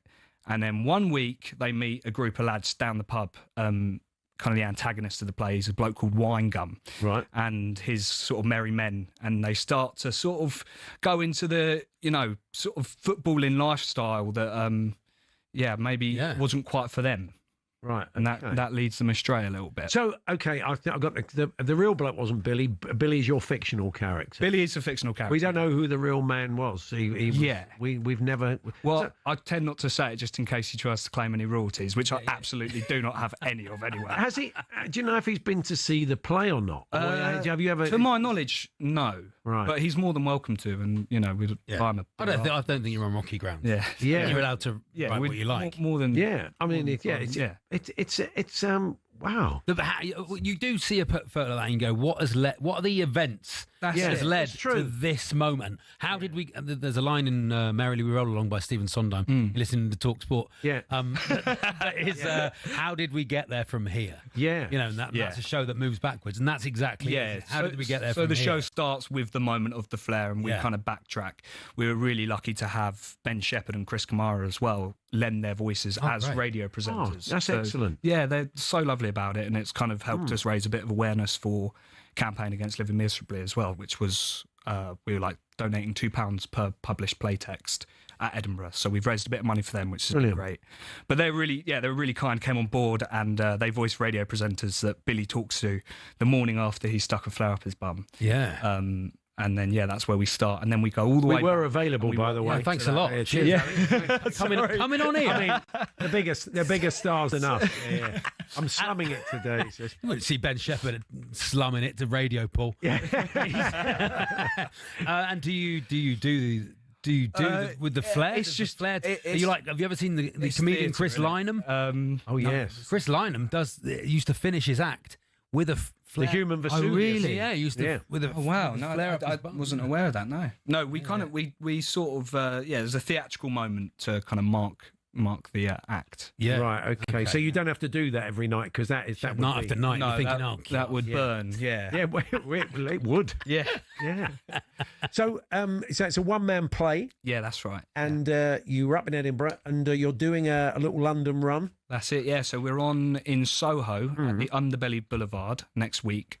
We're there from Tuesday to Sunday with an extra Saturday matinee every night at 7:30, and you can get tickets at underbellyboulevard.com. Yeah. And it's a really nice venue. I've done some gigs there, Paul. Really nice venue. And you're taking it on nice drink there, taking it on tour as well. We've been really lucky with it, to be honest. Like the journey, I started the show maybe 3 years ago next year, so 2.5 years ago now, and we've had some amazing reviews. We've won lots of awards, which have it's been a very surreal kind of period, and people just kind of keep asking us to do it, and we keep getting really lucky with lovely venues like Underbelly Boulevard, and just to get to do a week there. And then we're doing Reykjavik, if anyone's listening from Iceland, and then we're going to hopefully take it on a small UK tour to coincide with the World Cup next summer. Fantastic. It's not luck. You've written something, you've created something, you've made something, and it's good, so people will go and see it. So it's well done, you. Yeah, brilliant. Cheers. Brilliant. So while I stuck a flare up my bum, we say changed for the time of day. Did you consider that? Because obviously it makes it difficult with posters and stuff. Or was it important to get the right word? I mean, it's a word Jim Royal used it enough. We just decided we probably wouldn't use it now. But it's fine, isn't it? Like the Edinburgh Fringe is one of those places you have to just try and find something that will stick out. So the first box you fill in when doing the application form is the title. Yeah. So I was thinking about just calling it Flair, but I didn't think it would kind of stick out as much. No, I think it's a brilliant title. It certainly tells you what it's about. And we all, if you're a football fan, are you a football fan? Yes, finally, I'm a Brentford fan, massive. Okay. I'm a season ticket holder there. The character in the plays AFC Wimbledon because of my cousin Dan. Right. And he wanted a little shout out on the radio, so shout out to him as well. But it had to be a club that were not as good as Brentford, because if a football fan comes and watches the play, they'll probably track Brentford's sort of playoff campaign and their championship glory days and be like, I think the characters would be a bit distracted with how good they were at the time. Yeah. So it had to be someone in the lower leagues and just felt a little bit grittier. Good stuff. Well, we wish you well with the play. Is there a sort of website for the play where people can check it out? Yeah, so you can get the landing page for all the details on the play at roxydog.co.uk/bumflareplay. And bumflareplay is also the handle on Instagram and X and TikTok and all those things. Bumflare play. And tickets for the Soho runner. Do be careful, Hayes. Watch Please. it. You might end up on Google. Not on a work computer. And then tickets are available at underbellyboulevard.com. Brilliant. Yeah. Good to see you, Alex. Well done. Thank you so much Thanks for having me so on. Much. Thank you, guys. Go and see Alex's play. It's Paul Hawksbee and Charlie Baker here on talkSPORT. Going to talk a bit of Forest. Owen Trout rejoins us. We chatted to him during the season. Ended up being a pretty decent season for Lee Leopards. Third in Super League, and he's now in the Ashes squad, taking on the Aussies Saturday week at Wembley, and we'll be chatting to Owen because he nearly missed out. He got so engrossed in the TV programme, he didn't pick up his phone. He'll tell us more about that and hopefully reveal what the programme was in a few moments' time.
Coroners have indicated the late, great Ricky Hatton took his own life. An inquest in Manchester has heard the boxing champion was found unresponsive at his home by his manager Paul Speak last month. They were due to fly to Dubai that day to promote a comeback fight.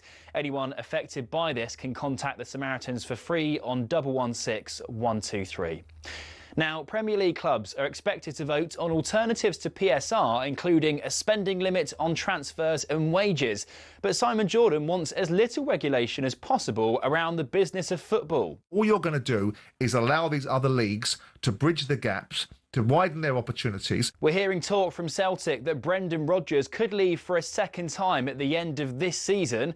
Our chief football correspondent Alex Crook says that could lead to a managerial merry-go-round south of the border. Because Oliver Glasner at Palace is coming to the end of his contract. Marco Silva, Andoni Iraola, very sought after by some top clubs. You would think all of those trio would be interested in a manager with the CV of Brendan Rodgers. Onto the oval ball now, and George Ford has told talkSPORT the new breakaway franchise league R360 is making lads consider their future in the game. It is spoken about, look, from a financial point of view, it is significantly different. The fly half has signed a new 3-year deal at Sale Sharks to avoid being banned from playing internationals.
Now, if you want the chance to win up to £100,000, you better listen up right now. Who doesn't? That's right, our biggest cash prize to date has landed. We're going to go all in and give you the chance to win a huge 100 grand completely tax-free. Listen up now for all the details and how to enter. 18 plus UK excluding Northern Ireland. For a chance to win, text the word cash to 83338 and you're in the draw. Text costs £2 plus one standard network rate message. You must have the bill payer's permission, or you can enter for free by calling 0330 880 3338. All entries must be received by the 6th of November at 4 p.m. This is a talkSPORT limited promotion run on talkSPORT, Talk and Virgin Radio UK stations. Full terms and conditions at talksport.com.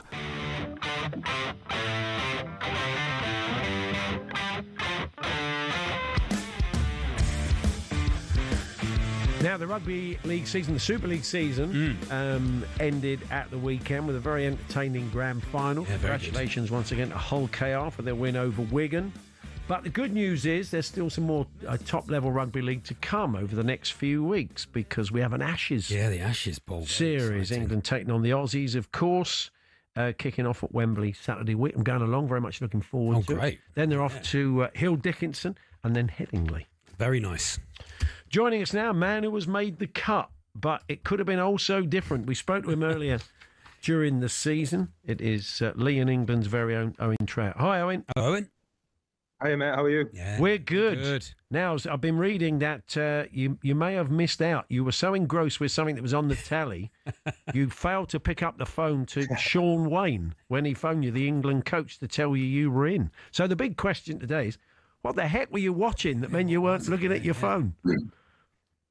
I was watching the new Murders series on Netflix, so yeah, I was engrossed in that. and then all of a sudden I heard my phone vibrate, and I jumped up. I told my missus, "Quick, mute the telly, mute the telly."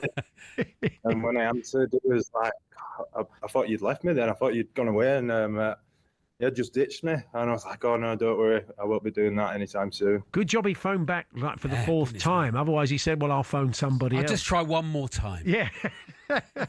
How different it could have been. Very good. What a great call to receive. I think when we spoke to you last time, you'd been part of those sort of meetups that Sean did earlier in the season, and you were hoping you'd make the cut, but there's been a lot of good performances from players this season, so being the 24-man squad must be a real buzz for you. Yeah, it's amazing. Like you say, I was grateful just to be in the main squad anyway, but to get that shortlist squad, it was a dream come true. So what's the timeline now then? Have you met up yet? When are you all meeting up to build up to the first test? Yeah, so we started this week. Right. We've had 3 training sessions this week, and then we'll have one on Monday, and then that's when we travel down to London, getting ready for Wembley. Bit of bants flying about between the Wigan and the Hull KR boys. Yeah, obviously they came in a day later than us, just giving another day to recover, really. But yeah, the lads are really good. All the boys have come in real tight, and it's good. It was a good game. I take it, was it a bit painful to watch, or did you watch it? Yeah, I did watch it. Obviously, it's always painful knowing that we was only 80 minutes away from getting there. Yeah. We just didn't manage to get the job done. And the most painful part is we as Lee, we as a squad, we made it our goal to get to that grand final, do that one better than what we did last year. And it was truly good to not make it. Yeah. A good season, though. I suppose when you get a chance to reflect, finish third in that company is no disgrace, is it? I mean, we've seen the way that it was only like 10 years ago that Hull KR were relegated. So, things can change quick. You're in a good place as a team, aren't you? Oh, no, definitely. Yeah, we're on the way up. I know we broke so many records for Lee as a club over the years. Obviously, it was as high as finishing the Super League era. I think we broke nearly every attendance record that we had as memberships. We are struggling with the line a little bit there with Owen. Is it me, Paul? 24 doesn't seem quite enough. Seems quite a small. When you think how physical it is and how many people are going to get injured, I suppose they're all going to get a game, I'm assuming. But 24 feels like quite a small. If we can get Owen back, we'll find out. I mean, if they've got players on standby, I don't know. I don't know if that's you can how only it works. play. I mean, you can only start with 13 of them. But I know what you mean. You know what I mean? If we're thinking of 26 for the World Cup squad, then 24 for an Ashes series. But I suppose they know what they're doing. But we are struggling with his line. We'll thank Owen now and wish him all the very best for that first test. I'm sure we're going to be talking rugby league again tomorrow because it's been a bit of a shake-up in the game, and I think we'll know tomorrow morning the nature of next season because there's still stuff up in the air around the teams that will be competing. We do know that Bradford Bulls are back. Yeah, that's good, isn't it? A great old name. It really is, yeah. In place of Salford, Paul? Or? Well, yeah, effectively. Yeah. Salford, it's a grading system in rugby league, and they've been, I mean, it was a tough season. A very tough season for Salford, wasn't it? But Bradford Bulls have been there. They've had their own financial issues, but they've bounced back. So it'll be, in a lot of ways, it'd be great to have a grand old name like that back in Super League next season. But Mark Wilson will be joining us when we know, I think, the confirmation of the 14 sometime tomorrow morning. And rest assured, when Super League gets underway again, we'll be right across that. Yeah, very much so. All the best, Owen. I think Hill Dickinson and Headingley are sold out. Okay, and they're selling very well. Wembley, I've got well over 50,000. So if you'd like to go along, it's a brilliant live game. If you only maybe took in the grand final at the weekend, so I'd like some more of that. It should be a really good game at Wembley. So if you can make it down or make it along, get yourself some tickets. Would you like a bit of bad preparation, Paul, for different sporting events? Yes, please. Yeah. After your cycling story earlier on. What a great story that was. Yeah. I ran the Marathon Brighton in 2024 after a suspected stress fracture of the femur. I did no training for the 3 months leading up to it. Then only bought some running shoes the day before. Wow. I did it in 4 hours 17. He's a postman, Paul. That's what it is. Constantly walking around in shorts. Never out of shorts, so they posties. There we are. Farnborough coach Steve Baker's been in touch. Good afternoon, Steve. Hello, Steve. We've got Farnborough in a couple of weeks. November the 5th. Wow. Fireworks night. We've got Farnborough. I'm going, Steve. I'll see you there. It'll be fantastic. I mean, he has to be there. He's working. Contractually obliged. In the 90s, before mobile phones, I had a large kebab and chips after work. Sure. When I got in, my mum said, the coach has been on the phone. You're training tonight rather than tomorrow. Oh, no. Never been so sick. Oh, no. He said, fantastic, Steve. Full kebab rolling around. Yeah. Maybe they give the Farnborough team one before they play Torquay on kebabs all round, November the 5th. Charlie. I'll tell you what, kebabs are on me pre-match. That's a lovely touch. That's very nice, isn't it? Very generous. It's good of me, isn't it? This is a nice one, Paul, from Anonymous, though. I once gave blood when I was 18, 19, on the way to training at Dover Athletic. Yeah. I was playing for the reserves, not my best session. A pint of blood down. There we are, very nice, a bit woozy. Probably not a great idea. It was probably the biscuit and the cup of tea that took him over the edge.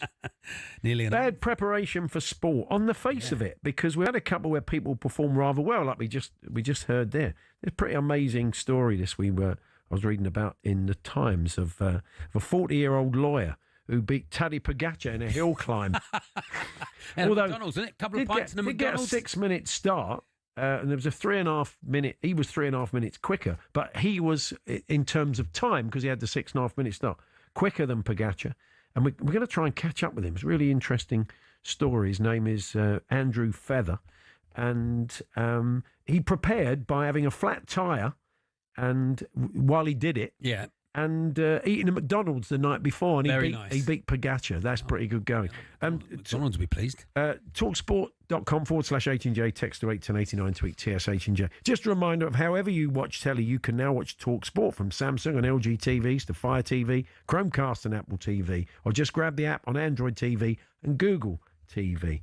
We're even on Prime Video. That's TalkSport live on your screen as well as your speakers. We're here with Toolstation, of course, standing behind every single tradesperson in Britain.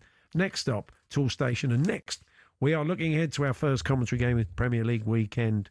It is Nottingham Forest versus Chelsea, 12:30 on Saturday on game day. Christian Brown from the Red Side of the Trent podcast to join us about a relatively quiet window, international break, should I say, for Forest. And the manager's still there. We'll see what he makes of that.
and it's nodded into the near post, and Arsenal may just have snatched the victory in stoppage time. Chelsea have landed a blow on the champions. It's Chelsea 2, Liverpool 1. Don't be fooled, Arsenal, they will take Liverpool all the way. Semenyo getting into the byline, now pulling it back. Oh, how has he squeezed that in? Jensen scores.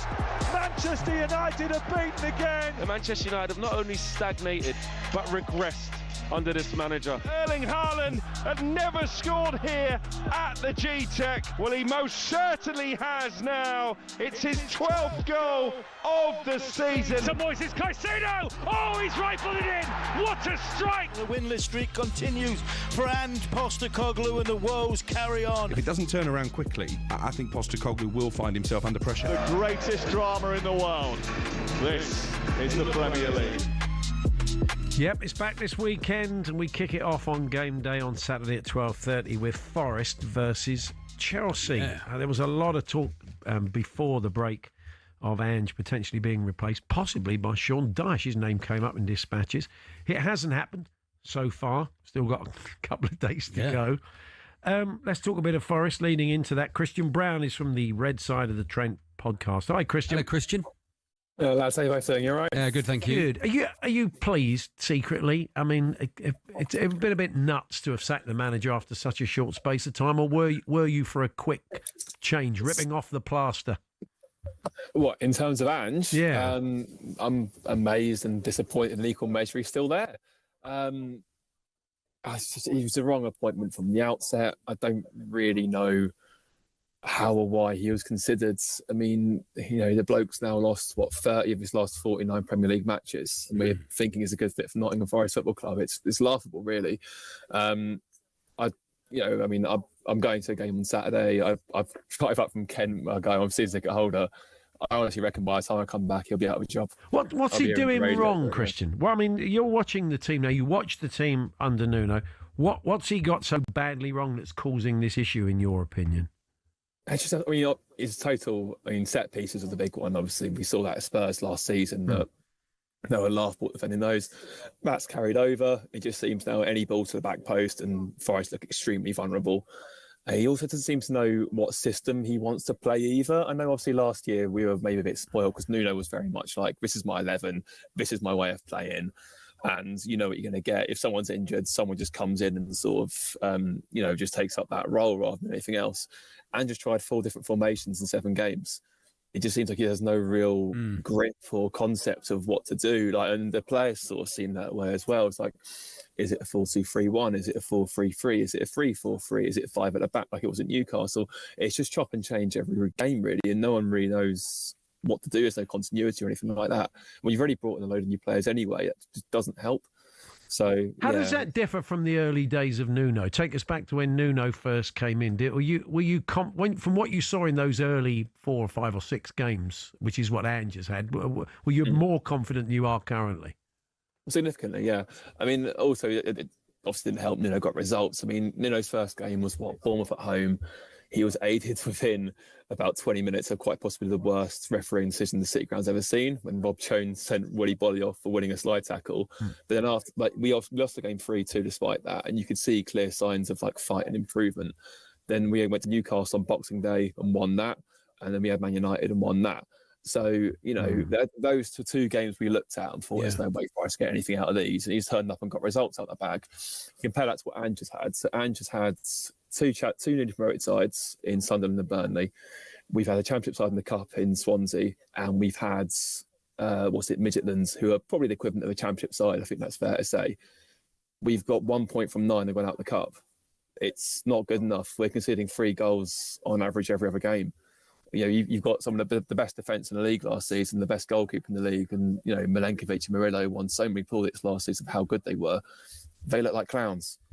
And that's not that doesn't happen overnight. These are good players. These aren't bad footballers. So that can only come down to the manager. The buck stops with him. Yeah, to play devil's advocate, I suppose he would say that he's not had time to get his philosophy. He does have a strong philosophy of how he wants his team to play football. A very different one to Nuno. Very different one. So so overnight he's trying to change that 6 games, I don't think that's enough to change. People often say they need 2 transfer windows. So I suppose he would say he's had a very brief amount of time to get his philosophy into those players. And that's a fair argument, but equally, you shouldn't be losing those games, and not in the manner that we are anyway. You know, I mean, to concede 3 goals to Swansea when the game was basically done and wrapped up as well is awful. You know, same with Midtjylland. Midtjylland were 8-1 to win that game against Forest. I don't think I've seen a team be 8-1 to beat Forest since we were in League One, and they scored 3 goals. You know, that time doesn't come into it then. I mean, it feels like the Arsenal game had a bit of a trigger effect because, I mean, let's be honest, no one would expect the Forest to go see Everton win anyway. But obviously we lost that 3-0. You know, it happens. Probably would have happened with Nuno. I don't think that's anything to read too much into. But it just felt like he went straight from that to, right, okay, rather than a gradual change, I'm going to go to an overhaul change straight away. And to the players' credits, you can see that they have tried to embed that system. They've tried to be a bit more front-footed and whatever else, but it's come at a cost. It just seems like there's no cohesion there whatsoever. And I don't think he's, you know, we know how dogmatic he is, so he won't change. So, yeah, which is a slight concern. If he may get until the next international break, which is only next month. Yeah. If they do make the change, and I mentioned Sean Dyche has been mentioned, how do you feel about that? Or who else finally would you like to see come in, Christian? Well, this is the thing, isn't it? I mean, is Sean Dyche better than Ange Postecoglou? In my opinion, yes. Is Sean Dyche the right fit for Nottingham Forest, given their ambitions this season and European football they've got at their disposal? That's a separate argument. But, you know, in terms of actually replacing him, in terms of quality, yeah, he'd be a massive improvement. There's no doubt about it. Forest will at least be hard to beat for a start. It just feels with massive soft touch at the minute. And again, I know I take your argument about time or whatever else, and yeah, I'll give him that. And that he's probably had maybe a day's worth of training in between games because we've had, you know, Saturday, Wednesday, you know, as it goes. But you can't be that naive. You just can't. You know, the bloke lost 22 games last season in the league with a £1 billion institution in Tottenham. If he lost that final, he wouldn't be in a job now. No, I think there's a lot in that. We're out of time, Christian. Good to talk to you. Christian. Enjoy the game Saturday. Thanks very much. All the best. Try best. Doesn't sound like he's going to enjoy the game, Paul. Christian Brown from the Red Side of the Trent podcast. And, I mean, Celtic fans will say, look, he made a pretty iffy start at our place. But once it clicked. Yeah. It clicked. At Tottenham, he made a brilliant start. Yeah, those 10 games, didn't and then it was diminishing returns. In defence of what Christian was saying there, a lot of the goals Forest have been conceding, and I know it's early days. I've seen that film before, especially from set pieces and just gaps in the midfield. And anyway, we'll see how it goes. It looks like he will be in the dugout for the game live on talkSPORT this weekend against Chelsea, 12:30 kickoff, of course, on game day. The latest episode of the talkSPORT Daily podcast is available now. Jeff Stelling and Ali McCoy's debate whether it's finally time to scrap the Big Six. How do you make that? I suppose, okay. Plus, they decide on which club could make it the Big Seven. I mean, it's a bit of an organic process, isn't it? We're going to ban them. It's bold. It's out there with your crackpot theories. So if you want to find out more, then the talkSPORT Daily is available on all podcast platforms now. Still to come, a birthday spread, a kids' game, complete waste of half an hour. It is a waste of half an hour. If Charlie loses, of course, if he wins, he's really enjoyed it. It was a lot of fun and a fantastic show. Tim Vickery is going to join us. They're doing managers' challenges in the Under-20 World Cup in Chile. Yes, I think it's good.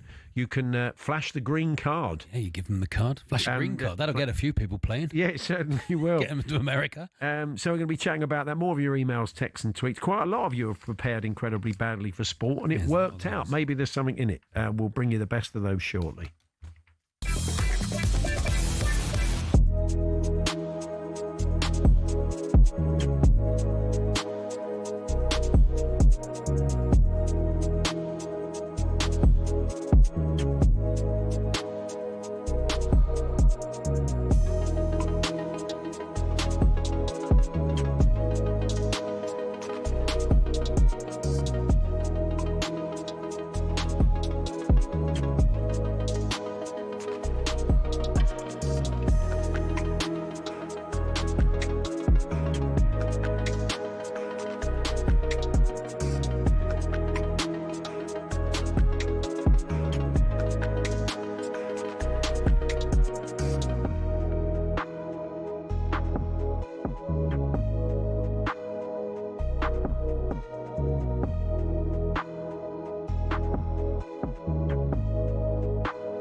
Yeah, stick around for the birthday spread at 3:30, but let's get the sports headlines now with Will Hobbs.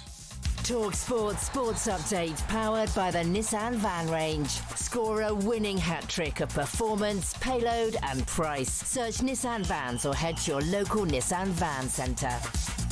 Thank you, Paul. Good afternoon. Premier League clubs will vote next month on a new PSR system. The proposal would mean the amount clubs could spend on transfers and wages would be limited to 5 times the amount that the lowest club incurs from broadcast revenue and prize money. Currently, that would roughly mean a £550 million limit. But Simon Jordan says Premier League owners should be trusted to run their businesses without the need for limits. They shouldn't need someone on high, some arbitrary force telling grown-up businessmen how they should run their businesses. And I think we've got an unprecedented runaway success in the Premier League that hasn't produced any casualties. The only place that's having problems is the EFL. Speaking of money, Frank Warren has suggested it's probably more likely that AJ and Fury would fight each other in Riyadh rather than London, although he can't guarantee either. But does Tyson want to fight AJ?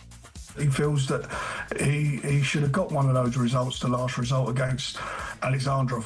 So that's what he wants. That's where he's at. But everybody wants to see the fight that's not happened yet between him and AJ. George Ford has told talkSPORT R360 has been turning heads in the Gallagher Prem, despite him turning down the league for a new deal at Sale Sharks. However, he says it may well be time now for England to let their players compete in overseas leagues. Rugby's a tough old physical game, and it takes a lot of sacrifice, and there's a hell of a lot of serious injuries in the game at the minute, so you want to maximise your time playing the game, of course you do. So I think that's something that needs to be considered in the future. It was a fun interview, that, on breakfast. You can listen on the talkSPORT app. And former West Ham striker Said Benrahma has been fined more than 12 grand after his dogs, which the court were told were both XL bullies, escaped from his home and attacked a golden retriever in the street. The 30-year-old admitted to 2 counts of owning dangerously out-of-control dogs when he lived in Hornchurch, East London in 2023. talkSPORT News. The head of MI5 says the UK is facing a new era of global security threats from states such as China and Iran, and SUVs may soon have to pay more to park in Cardiff. More from the news team at past. talkSPORT weather with QuickFit. Get a free vehicle safety check at all of our 600 centres nationwide to keep you safe on the road. QuickFit. Drive away happy every time. Another mild evening beneath cloudy skies, but chillier in Scotland and Northern Ireland. Shock, patchy fog forming by dawn.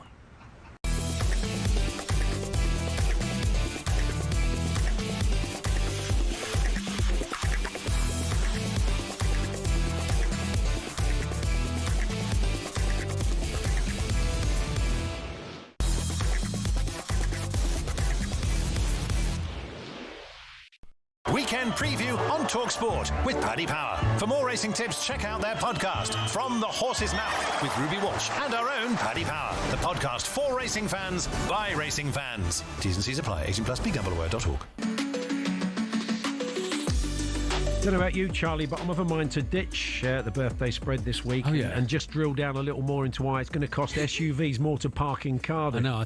I'm pleased that was in national news, Paul. Well, I'll tell you what. Why is that going to be? I would have been anyway, but I'll definitely be listening to Amelia at 3:30 now to get. It's an absolute disgrace, Paul. Yeah. Why should SUVs pay more for parking in Cardiff? Maybe, we'll know at 3:30. We'll know at 3:30. We'll listen. Don't touch that news. dial. Yeah, exactly. But it is time to talk racing now. Ryan McHugh joins us from Paddy Power. Going to get all the latest news and odds. Good afternoon, Ryan. Yeah, good afternoon, lads. Hope all as well. Yeah, very we're good, not. So apart from, we're not in Cardiff, so everything's fine. Not that there's anything wrong with Cardiff. But I am an SUV owner, so I won't be going back there for a while, clearly.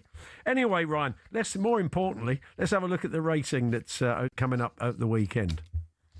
Yeah, if you back a few winners on Saturday at Ascot, you might be able to go up to Cardiff. Yeah, that's true. That's true.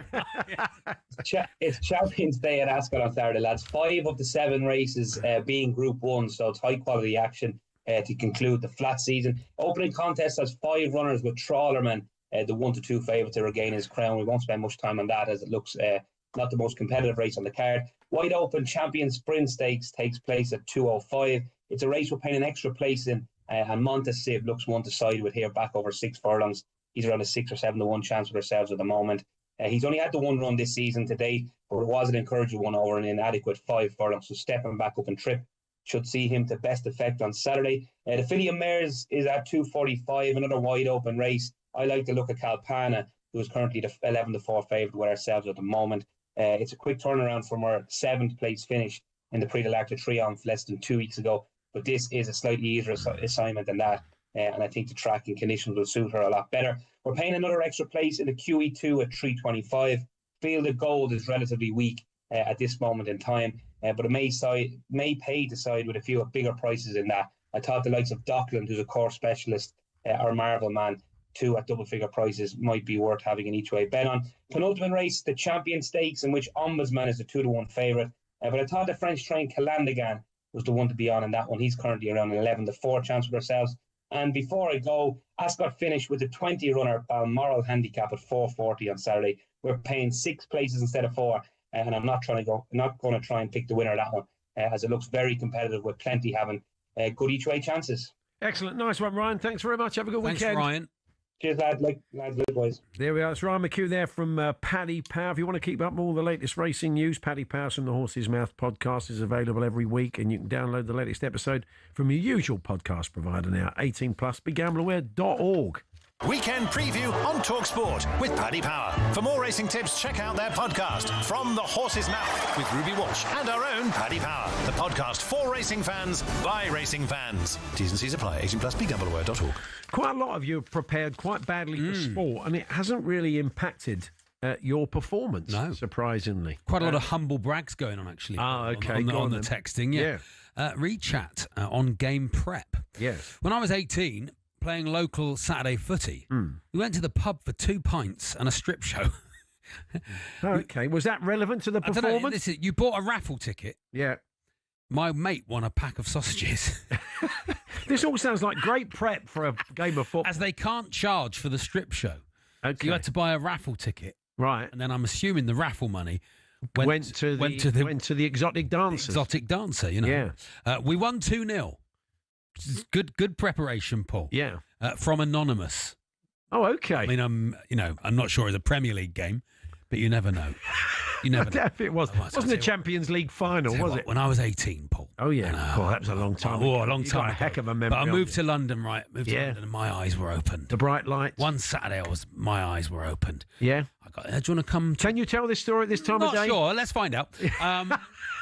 And this lad who's in my year, he went, "Do you want to come to Brick Lane Market on Saturday?" Oh yeah, I was like, "Up from here, of course I do. Yeah, come on, let's get in." Did you speak like that then? All right, my ears. I don't know.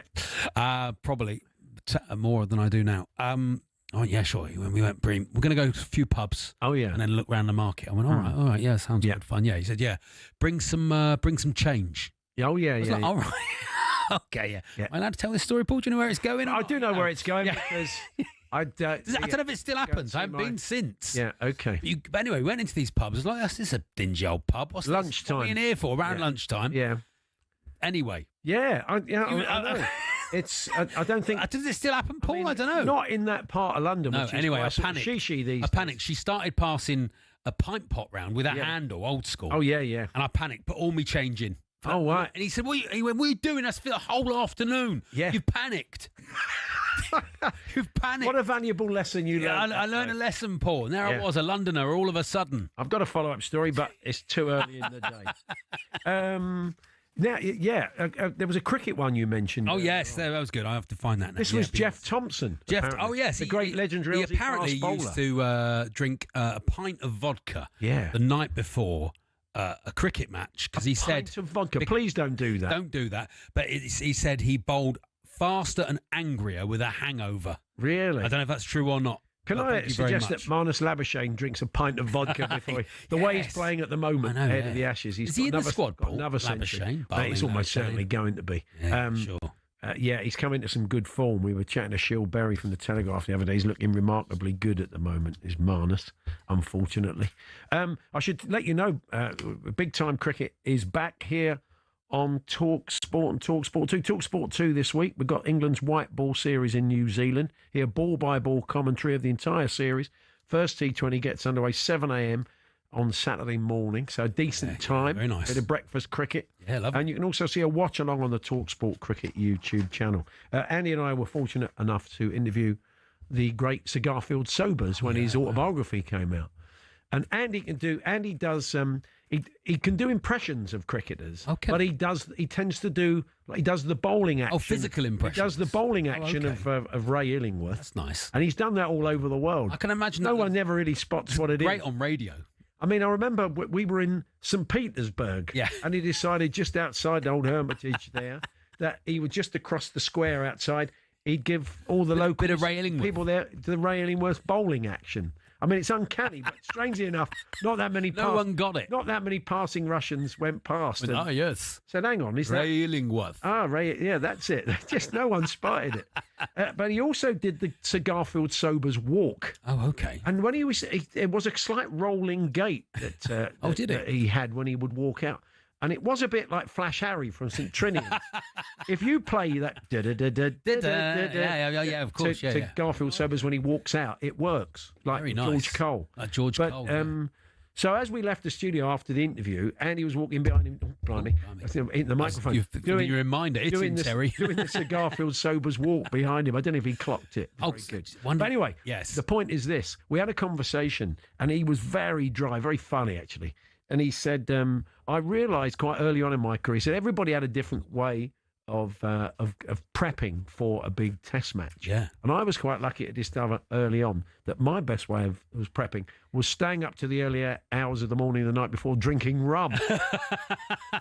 He said that didn't suit everybody, but it suited me. Fantastic. So, he'd stay up 2-3 in the morning on the rum and then go out at 150. Of course, because you'd be relaxed. Ian Botham's used to have a bath in the dressing room, a cigar, and a full-size family pork pie.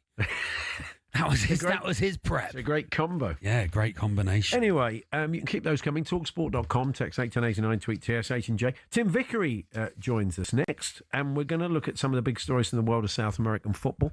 Their qualifying's done, of course. They've had friendlies, but what did we learn from the friendlies?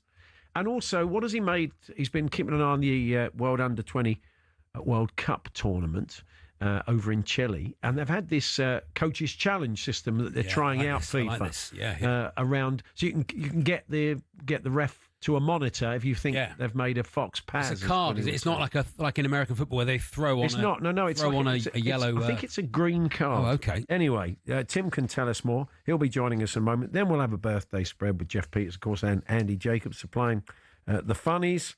And that's all coming up. We're here, as always, with our good friends at Tool Station. Stay one step ahead, whatever the job. Next stop, Tool Station.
Now, a bit of Pet Shop Boys for you. Yeah, lovely. And that's because we are giving away £100,000. Can you imagine such a thing? Tax-free, £100,000. And you probably think to yourself, but how, Paul? How? How on earth How can I get my hands on that? How can I get my hands on £100,000? Well, listen up. 18 plus UK excluding Northern Ireland. For a chance to win, text the word cash to 83338 and you're in the draw. Text costs £2 plus one standard network rate message. You must have the bill payer's permission, or you can enter for free by calling 0330 880 3338. All entries must be received by the 6th of November at 4 p.m. This is a TalkSport Limited promotion run on TalkSport, Talk and Virgin Radio UK stations. Full terms and conditions at talksport.com. Yep, it's time to head to Rio once again and look at the world of South American football through the eyes of Tim Vickery. Good afternoon, Hello, Tim. Tim. What are you giggling at? Laughing at my dancing. Because, no, it was the dog, and he's been quiet all morning. And exactly at the moment that you come over to me, he decides that he has a few points that he would like to push forward. What normally To gets throw. him going? What gets him going this time of day? Is it another dog in the yard or something? I think it was losing 3-2 to Japan on Tuesday morning. Furious He's taken about it very badly. He loves his football, does your? Have you given him like a Brazilian football name, Tim? Well, not so much Brazilian. The previous dog was Spaniel Alves. And so the successor to Spaniel Alves, who's been barking in the background, he's Didier Drogba. Oh, very God, nice. that's excellent. It's so good, isn't Well, look, there was no jeopardy really in these games, and there was a fair bit of travelling going on. So what have we learnt from these friendlies for the South American teams last couple of weeks? Yeah, well, most of them are just ticking over because at the end of 18 games of World Cup qualifiers plus a Copa America, you really should be ready, you know. So you just have a look at one thing or the other. So I don't think we've learned a great deal. They're just ticking over. The exception is Brazil because they made such a mess of everything. And Carlo Ancelotti has come in at short notice with not a lot of time to whip the team into shape. And the good news was on Friday morning, my time, blimey, having to get up at 7:30 for a game of football. It's wrong. It's wrong. It's wrong. If I look at the small print of my contract, that's not included. You sound like Jurgen Klopp. They beat South Korea 5-0, and it was really, really impressive. Really impressive. And he's gone with 4 up front. So you've only got 2 in the midfield, and one of them's Casemiro. You've got Casemiro and Bruno Guimaraes. And then the 4 up front that he went with, and Rafinha of Barcelona is injured at the moment, so he's not there. So you got the pair from Real Madrid, Vinny Jr. and Rodrigo, and 2 from the Premier League, Mateus Cunha and Esteban. And in order for this to work, for it to be balanced, those front 4, they got to work back. And they did. And they weren't doing that before. This is the Ancelotti. This is Ancelotti at the touchline, just raising that eyebrow Roger Moore style and saying, come on. And he said, and I think this is very interesting, he said a couple of days ago, not interested in anyone going to the World Cup thinking about World Player of the Year awards. Don't want it. I want a team that wins the World Cup. Yeah. And that's a message to Vinny, who's his old mate. But, last year, Vinny got all het up with not winning, the Rodri winning. It was a big scandal. And, these players, they spend 51 weeks of the year not caring about what journos think about them. And then they have kittens. You can never really understand it. And Ancelotti obviously doesn't understand it. But anyway, he got them buying into the idea of, look, if this is going to work, you're going to have to run backwards. And the changes that he's made up front as well, because before they're getting the ball out wide left to Vinny. And you get the entire defence is already waiting for him, lined up like all those villains in a Bruce Lee film. Now, he's having them moving. There's much more rotation. There's much more movements. Because he doesn't want Vinny just there. He wants Vinny infield the way that he was doing with Real Madrid before they signed Mbappe, which I don't think Ancelotti really wanted to happen, because he worked out his little side without Mbappe. So you're getting Vinny now darting infield, attacking that space. And the performance, the 5-0 against South Korea, unbeaten in 16 games, South Korea. That was really, really good. That was one of the ones that whoever gets Brazil in the World Cup will be looking at that game thinking, Then they played Japan a few days later, and it was a reserve defence. They were 2-0 up at half-time. They collapsed in the second half and ended up losing 3-2. But Japan, I've never seen anything like it. The World Cup, Japan, the victories against Germany and Spain. It's like suddenly they flick a switch And for 15, 20 minutes, they're all charging forward and they're irresistible. And they scored 3 goals in 19 minutes against a reserve Brazil defence. And a few of them have played their way out of the World Cup squad, I would imagine. So that's a little bit friendly schmendly. But the performance against South Korea was enough to think, you know what, they could still be contenders. How many more games has he got to bed this in before the tournament then? He hasn't got many. And oh, you lucky people, the next one is happening there in London. They're playing, this has just been announced, they're playing Senegal. I don't know what the stadium's going to be, but they're playing Senegal in London. And then they're playing Tunisia in France.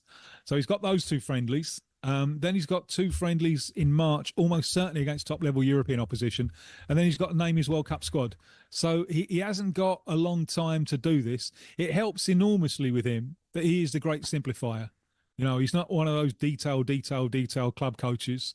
He's one who just looks to simplify things. And there are some really impressive things. And he obviously has the dressing room. You know, he has total buy-in from the players. He's got total credibility from the players. There's 1 or 2 problems, and one is Casemiro, who it's the first thing he did to bring Casemiro back, and he organises the team. But he's getting on, and he's going to pick up cards. And can he go through 8 games without picking up a suspension? Do they have a substitute for him? Not really. So what are they going to do with that? So that's a little problem they have. But in other positions, you know, in goal, centre-backs and that forward line, they are, I think, the envy of many other teams. It's I thought I'd look it up, and they often used to play at the Emirates, and they're back there Saturday the 15th November, playing Senegal, 4 p.m. kickoff at the Emirates, and tickets are on sale if you want to see. Good fun. Ancelotti's Brazil taking shape. We're going to just touch on the Under-20 World Cup. And the final this weekend. But we've had these coaches' challenges going on, Tim. How have they been working out? No, there's no VAR there, so you got this in place. The worry is that this is going to become just another resource for the coach. If you haven't, and you're starting to see that now as the coaches get more wise to it. We're ahead in the last few minutes. What do we want to do? We want to slow the game down. Break up the challenge, play, right? Yeah, sure. Challenge. Okay, You know, it's just that a lot of coaches already use substitutions like this. Right. You know, and it's exactly at that moment when you want the game to be dramatic. You want more speed, and you end up taking speed out. So I hope this doesn't have much of a future, because the coaches will incorporate this just as a resource that they've got in order to win the game. Sorry, Tim. So when you say there's no VAR, they're not challenging the VAR, but they're challenging playing just from their own eyesight. They've got the monitors there for them to go and look at. So they look at TV pictures, but VAR isn't active in the games. Is that right? That's it. Yeah. So the coaching staff, they've got a little monitor there. And they haven't got very long to do it. They've got to do it pretty quickly. And then they'll have a look. Oh, yeah, there was handball there. There's handball. All right. And then they'll hand a little card to the coach, and the coach wanders over to them. It's nice to see the 4th official have something to do. Yes, rather than just be shouted. Often being shouted at, Exactly. I always wonder, what's the point of shouting at the 4th official? I know. They should just have like a mannequin. It's like shouting to someone at a bus stop, isn't it? It's that much use. You're saying, why did he give that? Wait, wouldn't it just one 4th official would say, why are you talking to me for? I mean, should be part of community service. I'm holding up a board, mate. I'm not doing anything else. Community service. You've been you're at Millwall v QPR Saturday. You're the 4th official. That's it. Oh no! All right, then you can do litter in Greenwich Park, or you can be 4th official at the match. Just finally, Argentina have made the final, Tim, and they're looking good. They've got a good young side coming through. That they have, although this competition, which England won a few years ago, it's not what it was because of changes in the game. You know, nowadays the pitches are much better, so more talented players, you know, can flower, and talent gets more protection from the referee. And the consequence of all of this is, you look around the world game, there's loads of teenagers who are starring for their club sides. With the Under-20 World Cup, there is no obligation to release. So on the Argentina side in qualification, the main man was El Diablito Echeverri, you know, who's at City and is now loaned out in Germany. Yeah. Also in the squad was Mastantuono, who's now at Real Madrid and getting a game. So there's no chance of these players being released. So it's become like a random amalgamation of players. When Argentina have won this more than anyone else, and the sides that won it in the past had Diego Maradona, Juan Román Riquelme, Javier Saviola, Lionel Messi, whatever happened to him? Angel Di Maria, Sergio Aguero. Those were the kind of players who were winning the Under-20 World Cup. Yeah. These days, those players just simply wouldn't be released. No. So I think it means less than it used to. But they are an attractive side, and I think the standout is the coach. You might remember him as a left back, Diego Placenti, who played for Argentina. He was one of the winners of this tournament. Played for Argentina, played in Germany, and he looks brilliant as a coach. I'll even forgive him when dying seconds he hands his little challenge card just to waste some time away. You know? I think he's got a future. Got Scaloni looking over his shoulder. Nice one. Thanks very much, Tim. We'll catch up with you next week. Look forward to it. Cheers. Tim Vickery with the latest from South America. In a few moments' time, Andy Jacobs and Jeff Peters join us for another birthday spread.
Coroners have indicated the late, great Ricky Hatton took his own life. An inquest in Manchester has heard the boxing champion was found unresponsive at his home by his manager Paul Speak last month.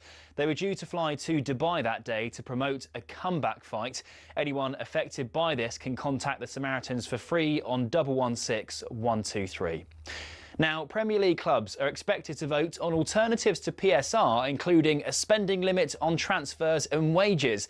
But Simon Jordan wants as little regulation as possible around the business of football. All you're going to do is allow these other leagues to bridge the gaps, to widen their opportunities. We're hearing talk from Celtic that Brendan Rodgers could leave for a second time at the end of this season.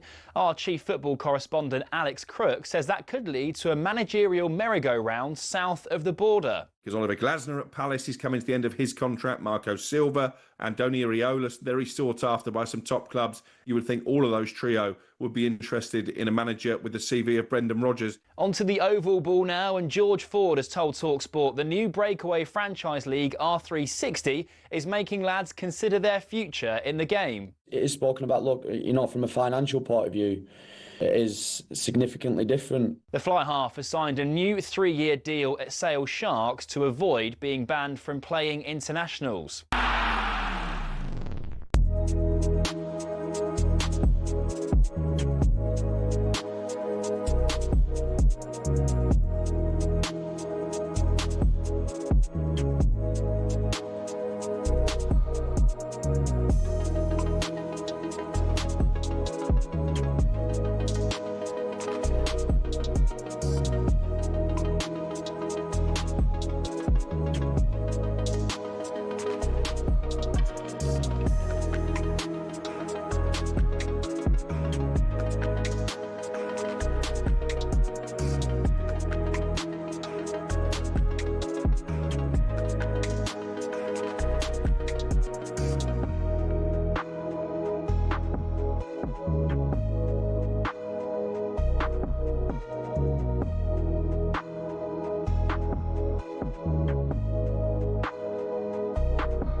Time again for the birthday spreads. Waste a half an hour, a kids game.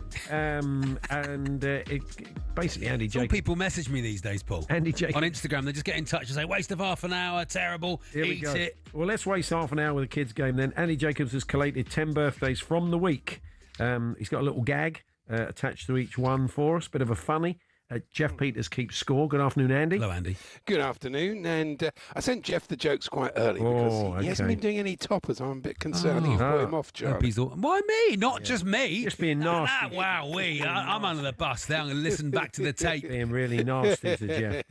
Okay, good afternoon, Jeff. Good afternoon, everybody. Paul won last week. Yeah. He was behind after 6, but finished with 3 direct hits. What a game. In the last 4. Charlie took it well. Yeah. And he leads Charlie 19-12 this year and 103-61 overall. Freddie's been in touch on the social medias.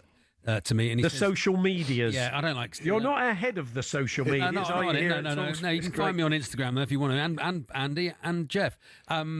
Paul reading 3 papers today. You said that earlier, Paul. Yeah. You said earlier, I've read 3 papers today. Yeah, not the birthdays. Finally admitting his cheating ways in the spread. Yes. It's called research. Finally. It's called research. The smoking gun. This doesn't happen by accident, although it might actually sound like it. Okay, let's get underway. Here's Pele and Sergio Mendes.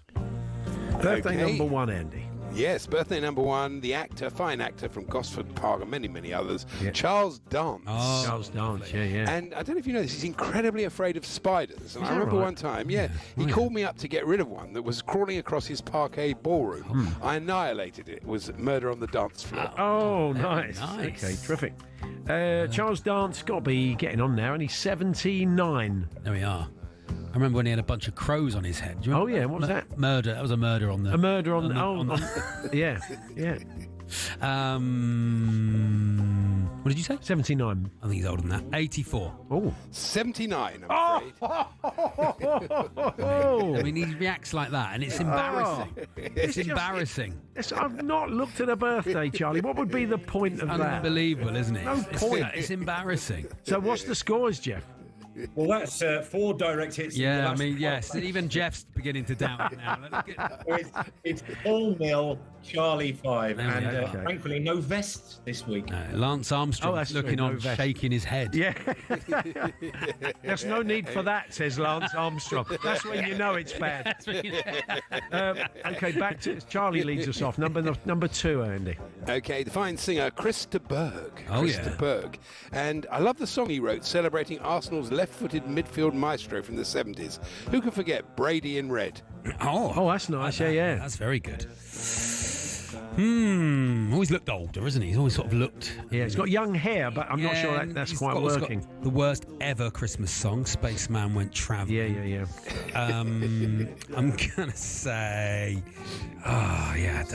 77. 77. He came in once to play live in the studio for me and Andy. I'll be honest, bit eggy. What did he play? Which song? Was it some new stuff?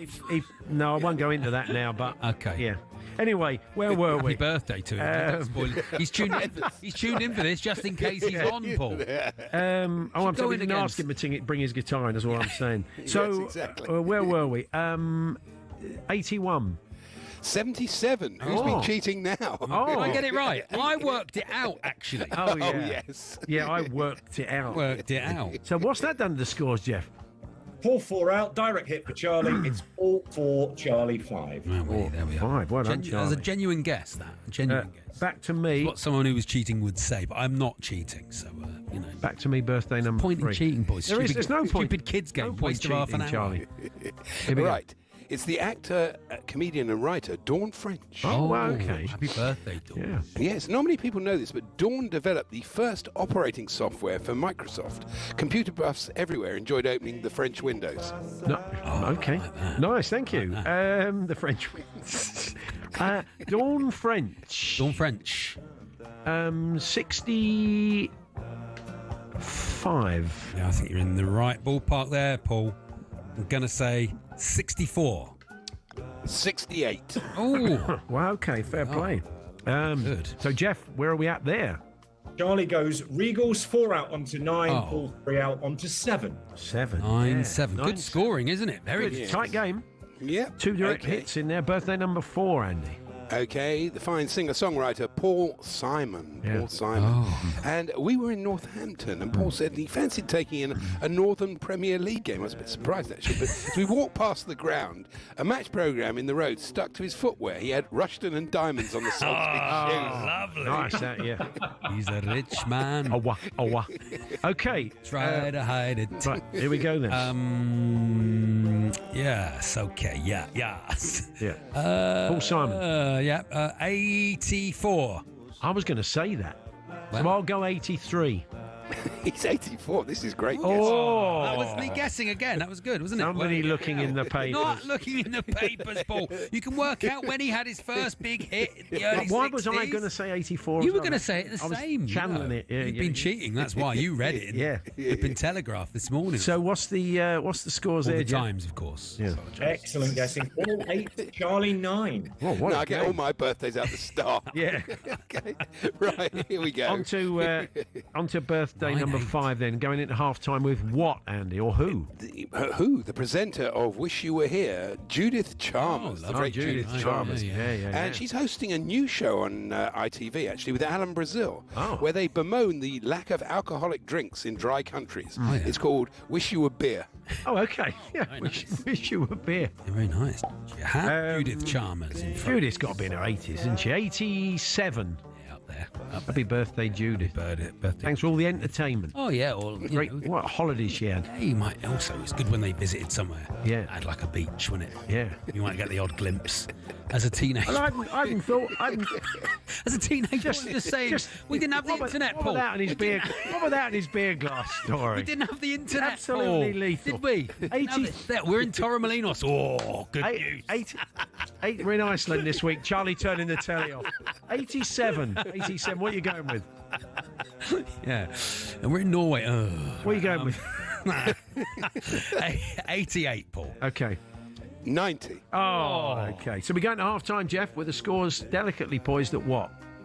At half-time, it is 7 all. 11 all. 11 all. 11 all. Sorry, 11 I all. couldn't tell. It was a bit Okay. Let us know how you're getting on. talksport.com/H&J. Text to 81089. Tweet to TSH&J. And we'll bring you the best of those just before the second half gets underway in a few moments' time. As always, we're here with Tool Station, standing behind every single tradesperson of Britain. Next up, Tool Station.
What a birthday spread we got. Game for the ages, 11-all. But how's the TalkSport listener faring, Charles?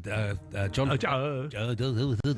from Deb's Ironing Shop, Wakefield. I met someone from Wakefield yesterday. I said, Deb's Ironing Shop. They looked at me just... Nothing. Blank, okay. Paul. Oh, sorry.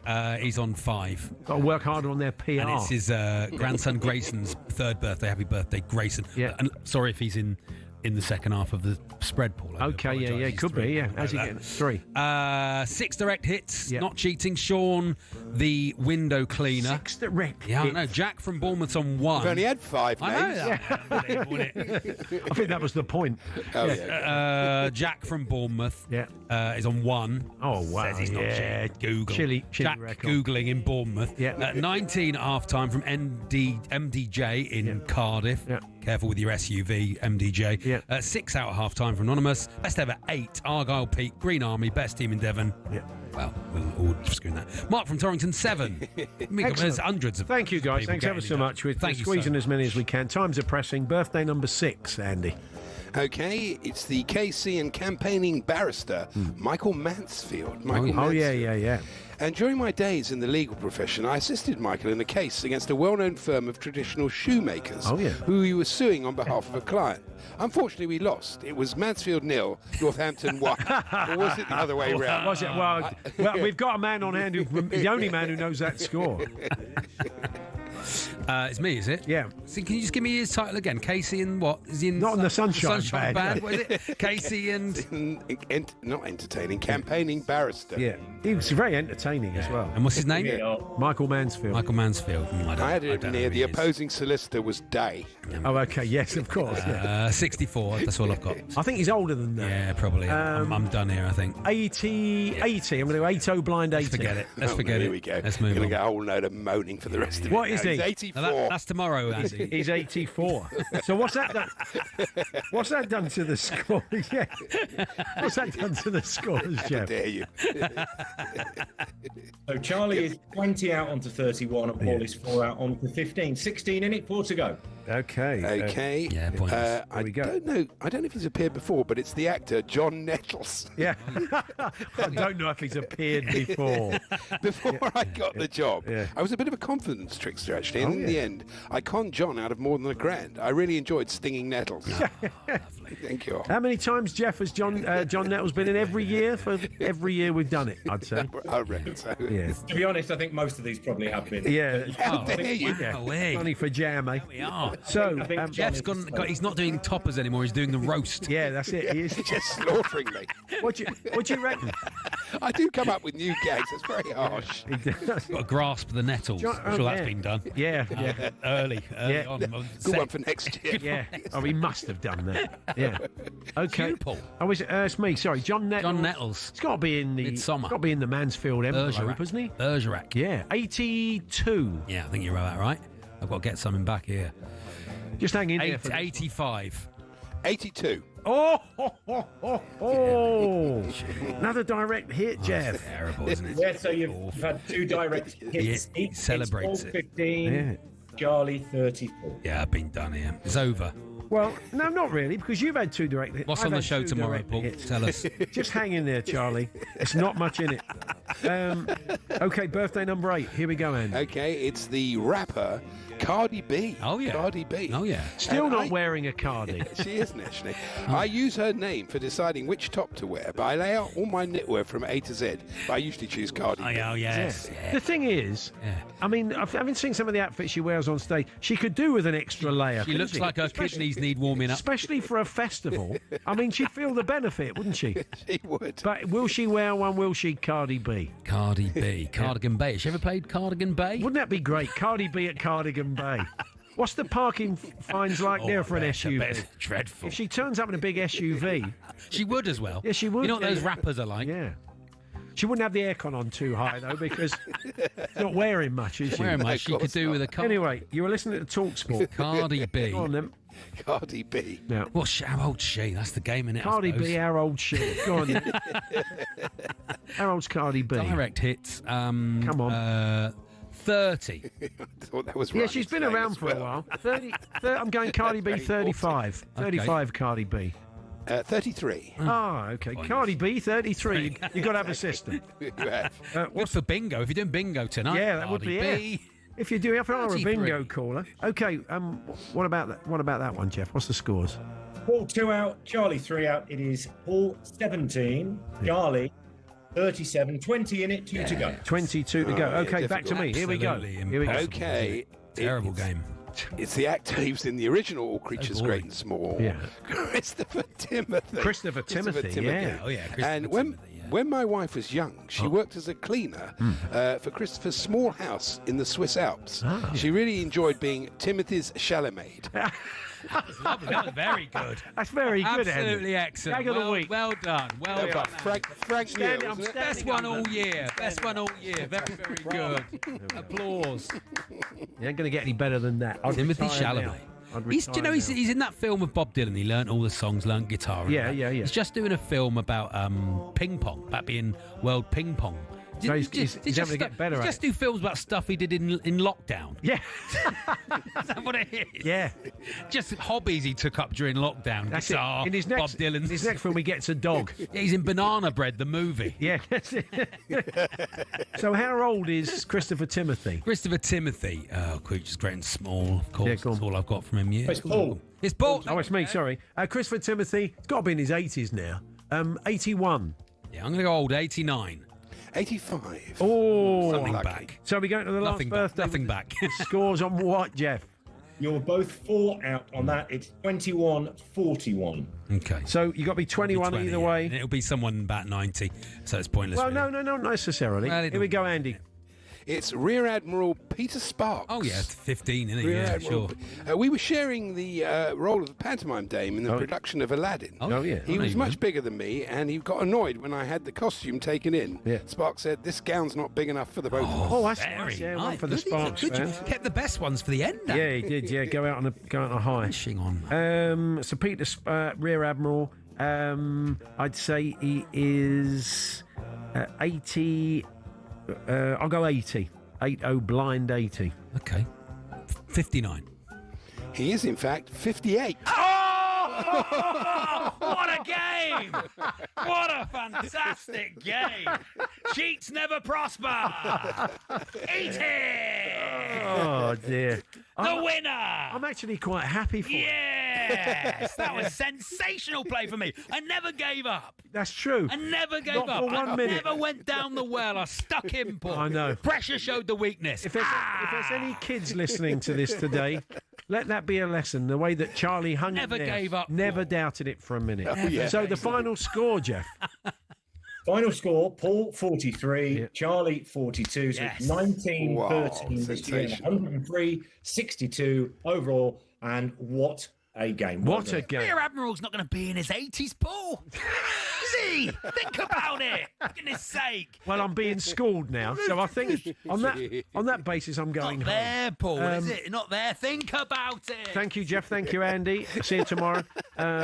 Charlie, you're back at the weekend. Yes, 9 till 11, the game day warm-up with Max Rushton. Yeah. And 2 till 6, game on Virgin Radio Saturday, Sunday. Fantastic. There we are. Coming up next with another busy show, I'm sure. It'll be Andy Goldstein and Darren Bent with Drive. Have a good evening.